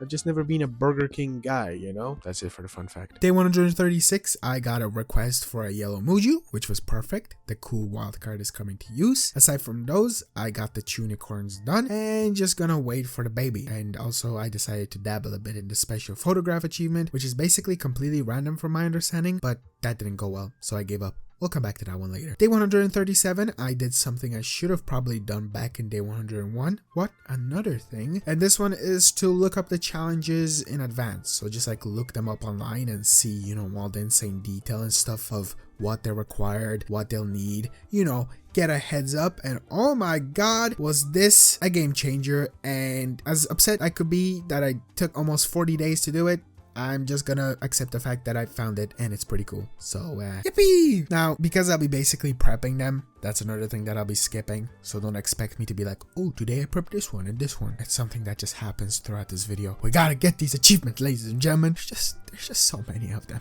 And these videos are long enough, so just to speed up the process. Also, I needed a crocodile for one of the challenges, so master romance and wildcard them next it is. Day 138, just struggled to romance them since they need a Swanana and that costs like a lot of money. So then in 139, one of them almost died, but thankfully then we got him. A bit delayed, buddy, but I can't stay mad at him like at all. At least he's doing his job. Anyway, romancing time, and oh, I see how it is. Maybe we do need a Barkbark for the next challenge. Fine. Day 140, Ella the Fifth, or Ella whatever, 5 L's has reappeared, and boy do I mean it, she better stay for good this time. I'm sick of saying goodbye to them in this goddamn game. Anyway, day 141, got the master romancer and wildcard for the crocodile. Just gotta wait for it to pop out. Also, the other interesting thing today was me deciding I want to do a makeover to the garden, so I decided to plant an oak tree by the train tracks that I've had like this whole time, which for some odd reason my brain was like, yes, this will work, and instead it just decided to destroy the train, so I got rid of the tracks. Goodbye tracks and train, you've stuck around for quite a while. In day 142, the wild card was born. That took a while, and it has lumps. They really like those on piñatas, don't they? Also, I did actually postpone the garden makeover. The main reason for the postponing is just because I do need a Chippo, and for that, again, 60% of water, so I'll probably just work on the garden after that's done. Now, for my next master and wildcard piñata, I shall do the eagle air, mainly because I'm sick of seeing the like untamed or whatever you want to call version of it walking around the garden. The reason it does that is because it needs 5 different species at once, and I'm just sick of it. And if you don't know, if you master master romance a piñata, you can essentially completely ban it from entering your garden or just showing up, so I will really need that one. Day 143, I noticed that the eagle lair's romance requirements kinda suck, just like the other ones. The main reason is because it needs to eat galagugus and 2 of them like of each, so each eagle lair needs 2 galagugus. So the new plan is, since it needs like 4 altogether, I might as well master romance them first. But something did happen today. You see, one of the challenges requires me to send off an orange twins trap, or the 2-headed snake, and for that I needed to eat a Venus flytrap. And oh boy, did this get messy. You see, the issue here is the bad plants in this game attract piñatas like crazy to them, attack the piñatas themselves, and also replant on their own after a set amount of time. And may I add, they also pop out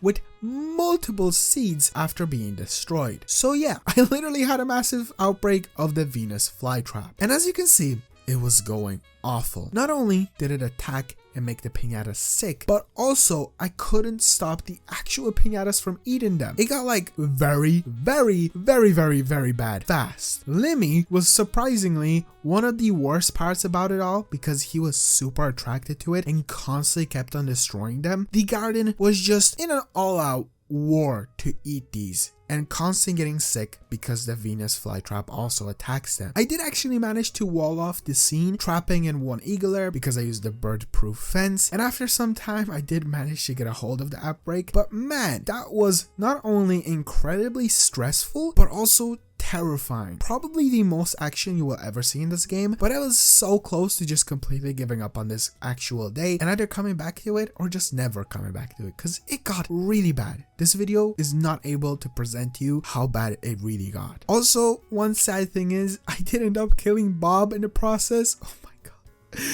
All of them are going. Oh, the reason for that is because like I really had to get a control of this garden, and it was either sacrificing him or, you know, letting the thing get even worse and worse and worse and worse and worse. This day will go down in history. Day 144, I forgot to start my recording. After that mess, obviously, I was like really just all over the place. So that's it for day 144. You didn't miss much. Day 145, I just worked on the galagugus, which was painful, but I got there. And day 146, I sent off a Cinnamonkey, a Paribo, romanced some stuff. And yeah, I really took a chill after the Venus flytrap of day 143 incident. It doesn't really have a ring to it, does it? Day 147, I got really angry at the galagugus, mainly because of the fact that getting them to like eat the hard candy and romance is just so much pain, because not only do they love the oak tree, but also their mini game sucks. So I just decided on buying the 7th one. No wildcard for you. Day 148, I sent off a Smellbat, a Master Romance the Galas, and to make matters worse, the damn eagle lair actually suck. I like hunting the galagugus. It just took forever. They just wouldn't do it. But I finally did get an achievement after all of that pain and suffering I've went through over these past few days. The Region 4 Challenger. Oh,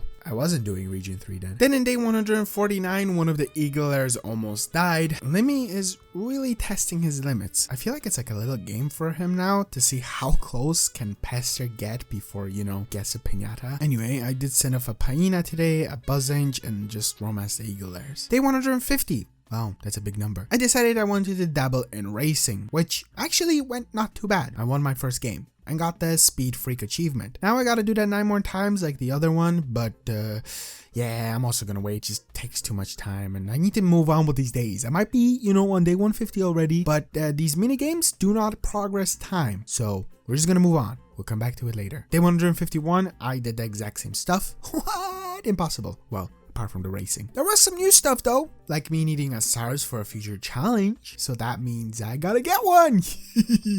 Yes, perfect excuse to bring it back. And I did in day 152. Haha, look at me, so cool.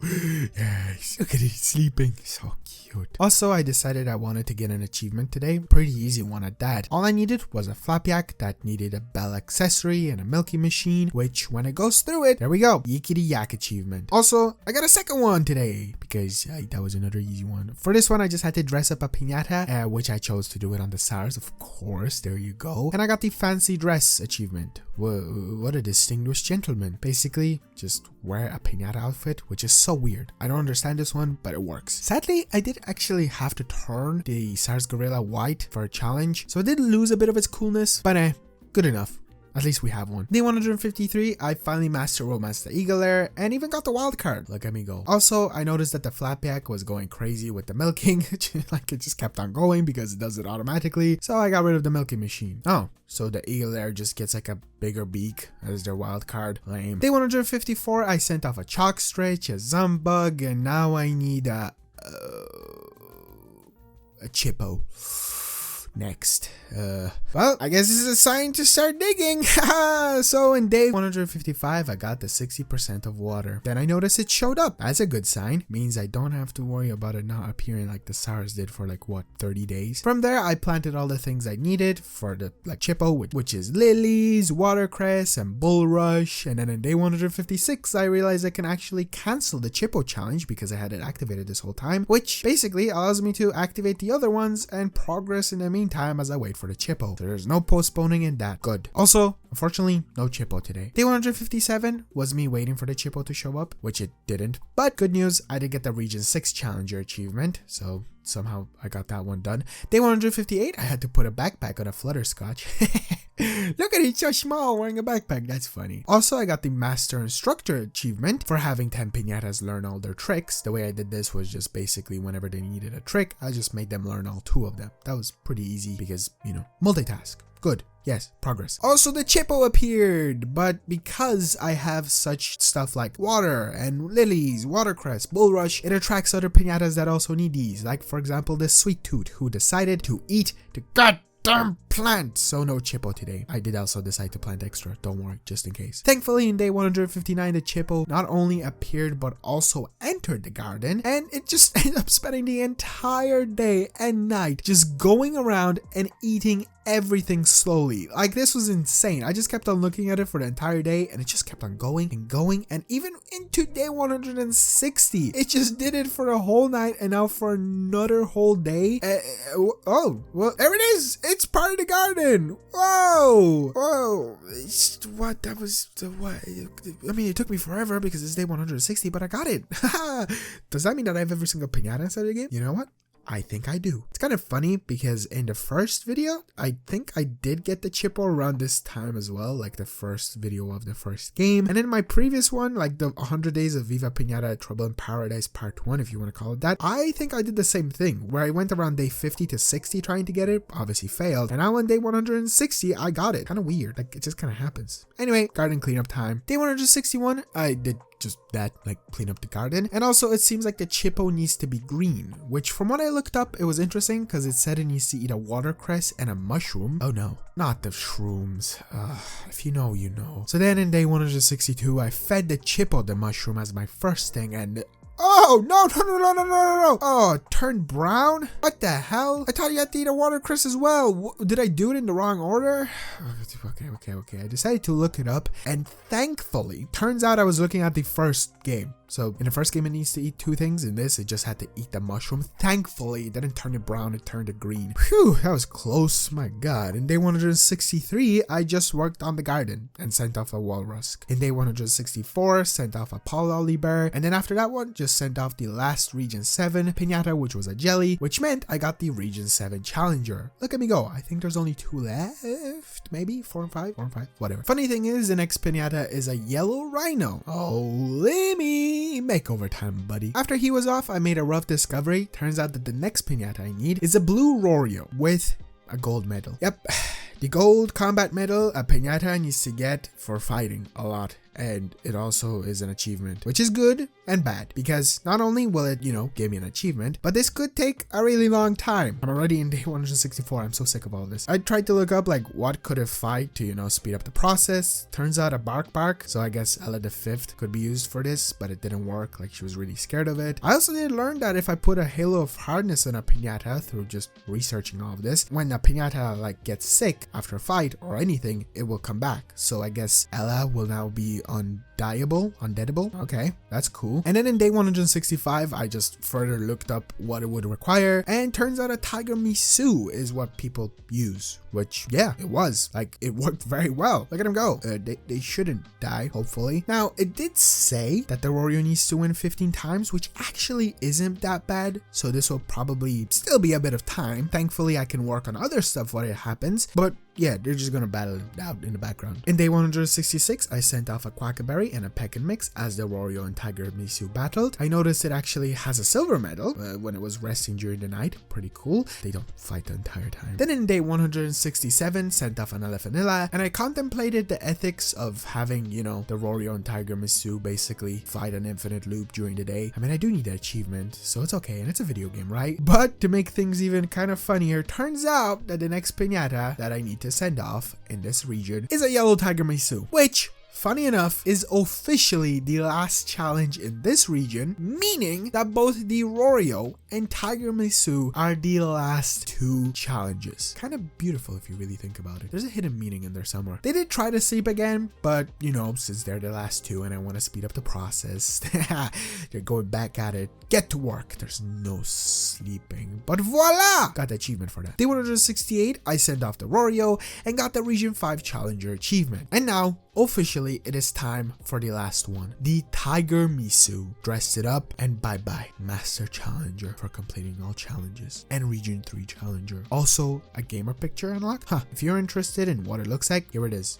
Does it look cool? Since I got all those done today, I kind of craved more, so I decided it was time to get the other 9 races done. So I took Roro in and lost. Okay, I wonder if there's any trick to it. Of course there is. Turns out if I have a worm and have it go to the very top of the track, which is another detail that I didn't include earlier, basically the way piñatas win these races or go fast is if they go on the like piece of ground or water that is like from their region. So for example, a worm is not only for dirt but also grass. So people discovered that the top track has mostly grass and dirt. Sometimes, you know, it does have sand and water, which will slow me down, but it actually worked. Now the AI is still a bit annoying. It is very smart, I will give them that. Like, it can sometimes overtake you and put a bomb, or if you bump into it you still lose. But I just backed out and went back in and even made a discovery that I can just change it to 1 lap. I've been doing like 3 laps, and the thing with this is the worm was always able to win after at least the first and second lap. Like, it was always first, but then once I got to the 3rd lap, the other piñatas always got faster. Yeah,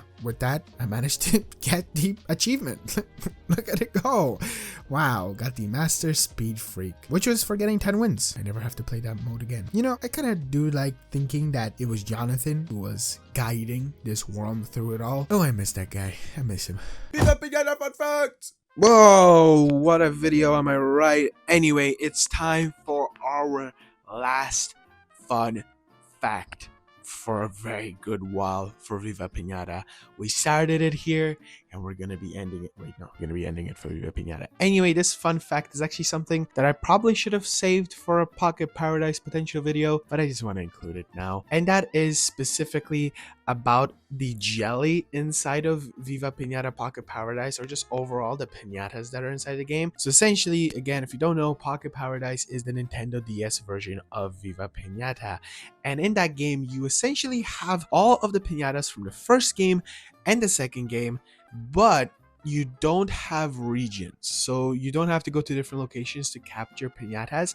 But there's one piñata that I just found so very interesting and pop up so many times in the comments, or well, not so many times, but at least a few times in the first video and the second video, and just through my research as to what is the most difficult piñata to catch, and it seems like it's the jelly. So I think the jelly, which is the Yeti kind of character, takes the #1 spot for the most difficult piñata to catch in any game of like the first, second, and the third one, not including the like spin-off mini game fun game that they released. And that is because I have like a requirement. Basically, it has to enter your garden on its own, no requirements, nothing, doesn't notify you that it enters the garden, and the way you get it is you have to hit it with your shovel. So it is completely RNG and random based that you might not be able to get it. But it gets even more annoying because to romance 2 of the jellies, you cannot just order a second one off of Gretchen. No, no, no, no, no. You have to do the same thing you did for the first one. So it could potentially take you days to find the jelly in the first place, to hit it with your shovel and it becomes your resident, which you think is super easy. But the fact that you have to do it twice to just even romance them, to then master romance them for a completionist goal, which I'm assuming there are master romances on the Nintendo DS version of the game, it's just something that I'm kind of like interested about, and it just seems fascinating to me that a jelly, like a Yeti character, is way more difficult than a dragon or a dinosaur in the previous games, just because those, you actually have an end goal. With that one, aren't anything that's basically randomly generated. I hate it in video games, but it's like one of the most popular things that companies do. But yeah, I hope you enjoyed the last fun fact. For a while, at least the last official fun fact. Enjoy the rest of the video. Day 169, since I just got through the races, I decided I might just dabble in the shows now, which didn't last long because screw this. Turns out it's all based on the judges, like I fully found out. Like the judges will judge you by your piñata size, by the health of the piñata or some other stuff. So other people on the internet, they discovered that if you do use CDOS, he will choose you like almost all the time, but that doesn't mean it's enough. I did win one time, so now we're like 2 out of 10, but it's so heavily RNG based. I am in no mood to sit here now just after sitting during those races doing nothing, trying to get these wins. I'll worry about this maybe the last day, we'll see. Also, I decided to master romance Lemmy since, you know, I've done all the regions and what else is there really to do in this game. So for that, I needed to get their home, which was goddamn big, but also a whole bunch of sand in the garden, which, you know, it actually kind of made the garden like really nice. And for once, I'm happy with the way it looks. So day 170, I got them romanced and noticed that a ruffian was fighting the Sours. Oh, look how sad he is when he's sick, poor little guy. How can you not like the Sours gorillas? Day 171 was somehow the exact same as day 170, romancing and Sours fighting and losing again. Odd. Day 172 got the Master Romancer and also the wild card for Lemmy. I also realized I need to get twins for an achievement, so I need to probably do piñatas that are a bit easier to romance, since the way you get twins in this is how fast you complete the minigame. But also it has to be like once you have them wild carded, it's a bit confusing. Just complete it as fast as you can. You don't have to collect all the hearts. So I'll do 4 heads. That should be easy, right? Day 173 just worked on their requirements. Day 174 I noticed that a Smorpion can actually bedazzle a ruffian. Reason I have this little guy is because the 4 heads need to munch on them, which they did, and romance time it was. Day 175 I decided to go and buy some random stuff off Lottie, like a plane and a spaceship that launches. Also the spectral locomotive, which was for the Choo Choo Master achievement. I also got the statue of Great Gobstoppler, which I have no idea what it was for, and the Restless Dead, which from my research was just like a spooky Halloween accessory. I did kind of just sell them after that since I don't want them, but I did keep the spectral locomotive. Also, if you're wondering, the reason I have these now is because I did all the challenges for Langston, so once completing them, I got some outfit stuff and also like these weird pointless accessories for your garden that just take up space. And if you don't know, space is super annoying in this game. Gotta love it. Day 176, I decided I am not built for the wild card for the 4 heads also, so I'll just buy the last one. I know, I give up easily, but we're 176 days into this game. It's starting to get to me. But also, just so you know, I didn't give up. Like I did try it a few times, it was just really difficult. Anyway, Master Romancer. And you know what? Since I do need the twin one, I might as well do the custation. Shouldn't be too hard since it's like one of the earlier piñatas. So day 177 was just me getting them going, and then day 178 I got the last end. Damn it, just a wild card? Not fast enough. Okay, one more time, and yep, there we go, got it. And the achievement. Oh, so that was like the last one, last twin. Wow, that was a crazy coincidence. I think the next piñata might do the Roro. Yeah, we can do difficult ones now. Day 179, I decided to look into its requirements, and oh boy. Any seed, a piñata worth over 4,500 coins. I vaguely remember this from the first game, which can it eat the forehead? Guess we'll find out. And I did find out. No, it cannot. Of course it cannot. It's like a predator fighting a predator. So I might as well just use a donut since it's one of the requirements. It needs to basically become part of the garden. I can just dress one up and it should be worth over 4,500, right? Okay, I got some quick explaining to do. mainly with what's going to go down for the next few days. You see, there's an achievement I've been kinda ignoring for a while, mainly to make the video more watchable for a longer amount of time, because this next achievement requires me to get 1 hour and 3 hours of co-op playtime. So I whipped out my old borrowed Xbox One controller and handed it over to my fiance. And let me just tell you, this was not a good idea. Not only does the gameplay suck, mainly because the camera behavior is just bad, like so bad. It's so difficult to explain. Like I can rotate and move and she can rotate and move and it's split up like the clock is in the middle. And to make matters worse, she was so annoying during this, bullying me while I was trying to do the simplest of things. What?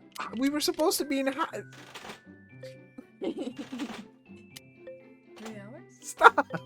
Stop! Oh my god. Huh?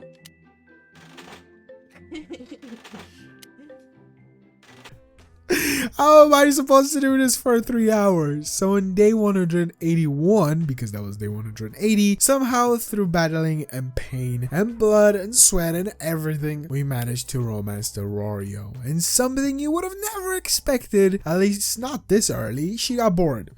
It only took 15 minutes because like a day is 15 minutes. So she just ended up AFKing beside me, like she's still sad and still decided to bully me from time to time. But at least it's kind of easier to just use one controller, surprisingly. I should have just done this a few days ago. The reason I waited so long is just because it just looks so bad. So in day 182, less than 30 minutes into the co-op playtime, she just completely abandoned me and went to play her own games. Okay. Also, Roros are done and wildcarded, and I guess I'll do Tiger Misu next. Also, if you're wondering, the Roro wildcard just got a fat tail. I mean, okay. Also, I just have to apologize for this gameplay. It's gonna be so bad for the next few days. Day 183, just waiting for the Tiger Misus, and then day 184, worked on the Tiger Misu. Probably won't get the Master Romance and wildcard, mainly because that'll suck booty cheeks. So I bought the last one. Next, I'll do the Elephantilla, and to finish off the day, I got the first 1 hour co-op achievement, the Couch Socialite.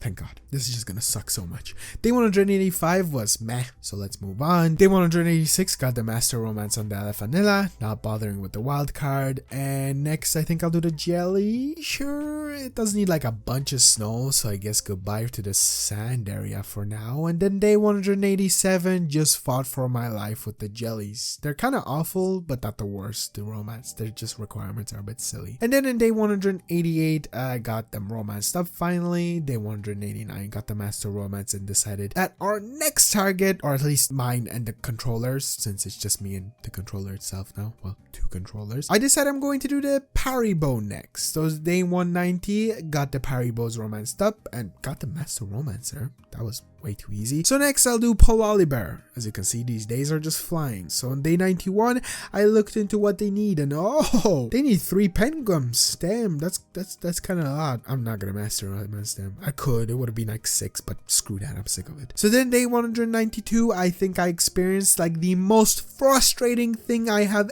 ever in this game. I know, big claim. The thing is, the Pololibears suck. And I mean this. Like, they suck so much.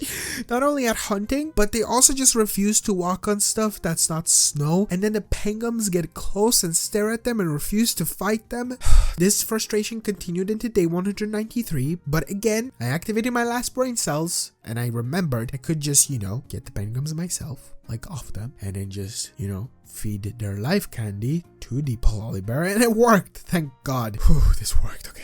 And then romancing, I hate it. Let's move on. Day 194 got the Master Romancer. Hell no, never again. Not doing that. Get out of here. Genuinely awful. Also, today I made a discovery, and that was the fact that I somehow did not have the Expert Records Keeper achievement, which I get for sending off every single piñata in the game. I thought I did learn that the journal tells me which piñatas I haven't sent off yet, and there's actually not that many, so I guess I can work on that, even though there's only 6 days left. The piñatas I'm missing is like most of the colors of the Flutterscotch, a Flapjack, Unicorn, and the Dino itself. This this is very, very doable. So I got Chucky the Dino sent off, and that means that's one down. To make the news of finding out that there's an achievement that I can complete very easily, the other exciting news is finally day 195. I was at last free. Got the Master Couch Socialite achievement. I waited so long for you. I'm so happy. Genuinely, I'm even happy recording this voiceover right now. This was just so annoying, but I did it. I did it for the video. I did it for you, ladies and gentlemen. Okay. Now I need to get all the plants that the piñatas need, because there's just a lot of flutterscotch colors. Sent off the tunicorn, yellow flutterscotch, red flutterscotch, blue flutterscotch, black flutterscotch, brown flutterscotch, and let me just say, the freedom of being able to do this super easily and sending all of them off without finding another controller that's AFK is oh, so good. Then in day 196, I sent the white flutterscotch and the flapjack. Wait, nothing? Am I missing a piñata? Oh, okay, upon further research, yes, and that is the fact, or that's the case. I am missing a piñata.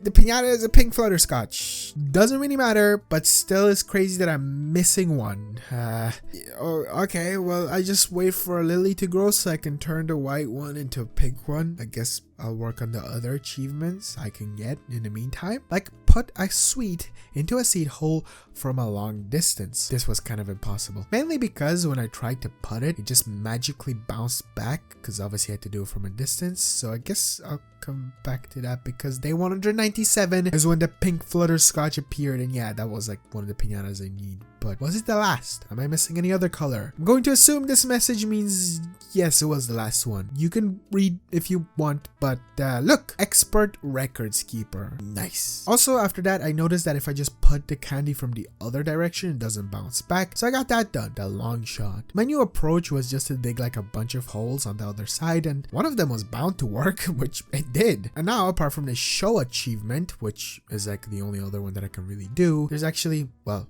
one more. Sorry, that was a lie. It's the photo one, like the special one. And that did prove to be very challenging. I tried to like look into a bunch of options on the internet. You know, this game being super old and not the most popular, there is like a lot of stuff on the internet about it, but there's also just not 100% proof. So I decided to test out like a bunch of methods that people used. Somebody said if they light a taffly on fire, which originally turns it into a red hot, it should work, but it didn't. I even tried it twice. It did feel a bit messed up now thinking about it. I tried to take pictures of the blimp that flies around the place. Some people said it had to be over something, or like, I don't know, just a bunch of different stuff. It didn't work. So then somebody said if you take 10 photos of a single piñata. So I used Lemmy while he was sleeping, and I took like over 10, and it also didn't work. And like one of the most common ones that kept up popping up is that it's just random. Some people got it as they were trying to work on the 10 picture achievements or photo achievements. So I decided to try my last option, and that was just to zoom out as far as I can, and wow,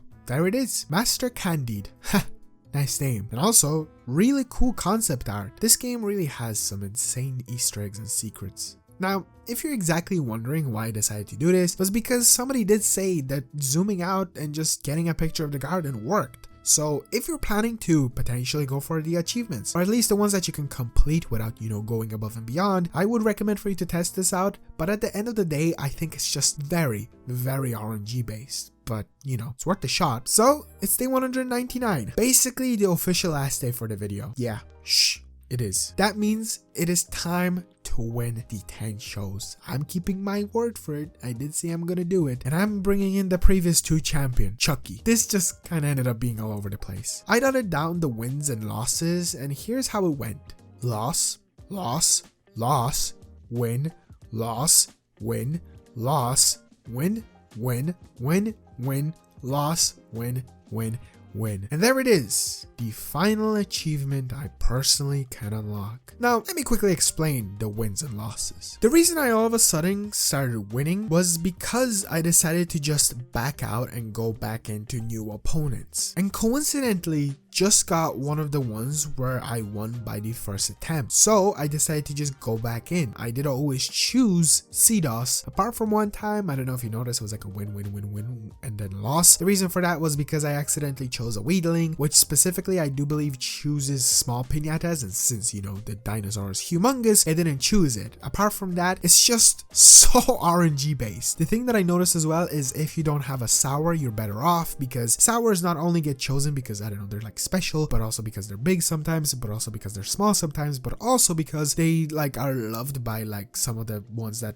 like them when they were sick or healed or whatever. It's weird. So whenever you have a sour one, just don't go into it. And yeah, that's how you can get it. It's just RNG. It took me like almost 30 minutes or more. As for the rest of the day, I don't feel like romancing anything else. I really don't care about that stuff. I got all the achievements I possibly could, and I'm really satisfied. I could try to get all the colors of piñatas. I could try to, I don't know, put fertilizer in all of the plants. I could master romance every single piñata and try to get every single wild card, but at the end of the day, that's like a ridiculous 100%. And I want to make this video entertaining, so I just AFK'd. There it is, day 200. Can't believe it. 15 hours. Wow. Goodbye, Ella. Goodbye, Lemmy. Goodbye, everyone. For now. And so that's it. That's it for the video. I managed to get into 200 days. I got the achievements that I wanted, or at least that I could get. My list of chaos. And yeah, there's a few things that I just have to say. I have to say, because I've been really just anticipating this moment to thank you all. Thank you all for 2,000 subscribers or whatever we're at now as of the time that you're watching this video. Thank you for all the love on the 2 previous videos. I did not expect in any way to get 500 likes that fast, and it kind of blew me away. So if you want to see more Viva Pinata, I have good news and bad news. The good news is this means that I could still potentially make a video in the future. By this I mean there's still one more game, and that is Viva Pinata Pocket Paradise, which is on the Nintendo DS. There's just some complexities, and that is mainly with the fact that recording a DS is way more difficult. So that's something that I might make later down the line, like if I have more money, because I am, you know, straight out of college, basically can't afford to even live by myself yet with the housing crisis, being realistic about it, and I can't afford like the best equipment. I'm using my fiance's iPhone 13 mini, I think. So that's the quality. This is like a cheap microphone, so it sounds awful. We're broke, but I make it work. And if this goes further, I'll be able to improve my equipment, maybe a camera, and then record the DS. So that's the brain process that I have right now. As for like not unlocking all of the achievements or like fully 100% in the game, I feel like that's something that I do have to cover real quick.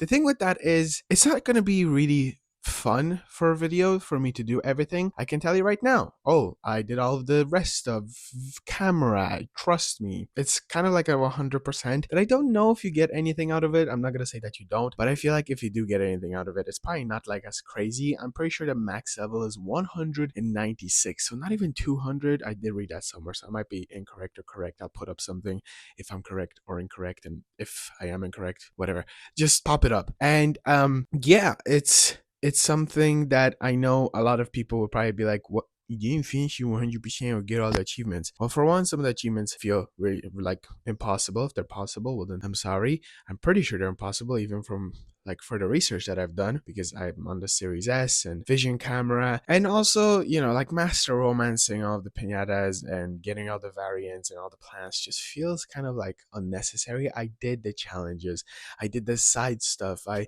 looked into the cool mechanics of the game, I found out some really cool Easter eggs that I never knew about even all these years after playing this game when I was a child. Like these are my childhood games, and the fact that I was able to just like go above and beyond, at least with this one, is so cool, and I'm so happy I did it, and I really hope that you enjoyed the video. Also, I'm super sorry for the lack of like differentiation with these locations for fun facts and stuff. It's just the weather has been absolutely abysmal, and I live in Ireland and it's autumn, so it's not the best time to record fun facts. As something I didn't mention at the beginning, I had like 2 different ideas, and I will tell them. One of them was to make a piñata outfit, which was going to basically behave as like my cosplay for this, which is something that I want to implement into my intros and outros and fun facts. But it would have cost way too much money, and we just talked about like the low budgetary of these videos for now. So maybe later down the line, if I have more money and I revisit Viva Pinata, I will definitely try to do that. But another one that I wanted to make, since it is autumn and we're nearing Halloween, I see a lot of pumpkins everywhere, and I kind of wanted to make a Bart outfit, but that also became kind of way too expensive, and finding like a pumpkin mask without holes or whatever here in Europe and Ireland is like almost impossible. If I lived in America, all of this would be so much easier, because even pinata outfits seem so ridiculously expensive. So that's why I wanted to make one myself. Completely off topic. This is basically the yapathon of the video. So if you're interested in any of this, I feel like I wanted to include this at the end for anyone that is. Also, if you're wondering, I'm sitting on the floor because if I sat there, it just looked weird. We make it work, you know? I really want to get this video out there just because it's something that I've been really excited to upload. I had so much fun at the end of the day. Surprisingly, doing on 100 extra days wasn't anything awful. It was actually relatively fun. And yeah, hope you guys enjoyed. If you did, be sure to drop a like, subscribe if you watched this far into the video, which is insane if you did. Comment down below saying Ella Smella. Yeah, Ella Smella. That's her nickname. She's not in the video today. I'm so sorry for that. It's just, there's nothing wrong. She's literally sleeping in another room. She's a little fart of a dog. Anyway, thanks so much for watching. No more yapping. I'll see you guys in the next one, which will be a soon video upload. Hopefully, fingers crossed. And in another one, we'll talk about it.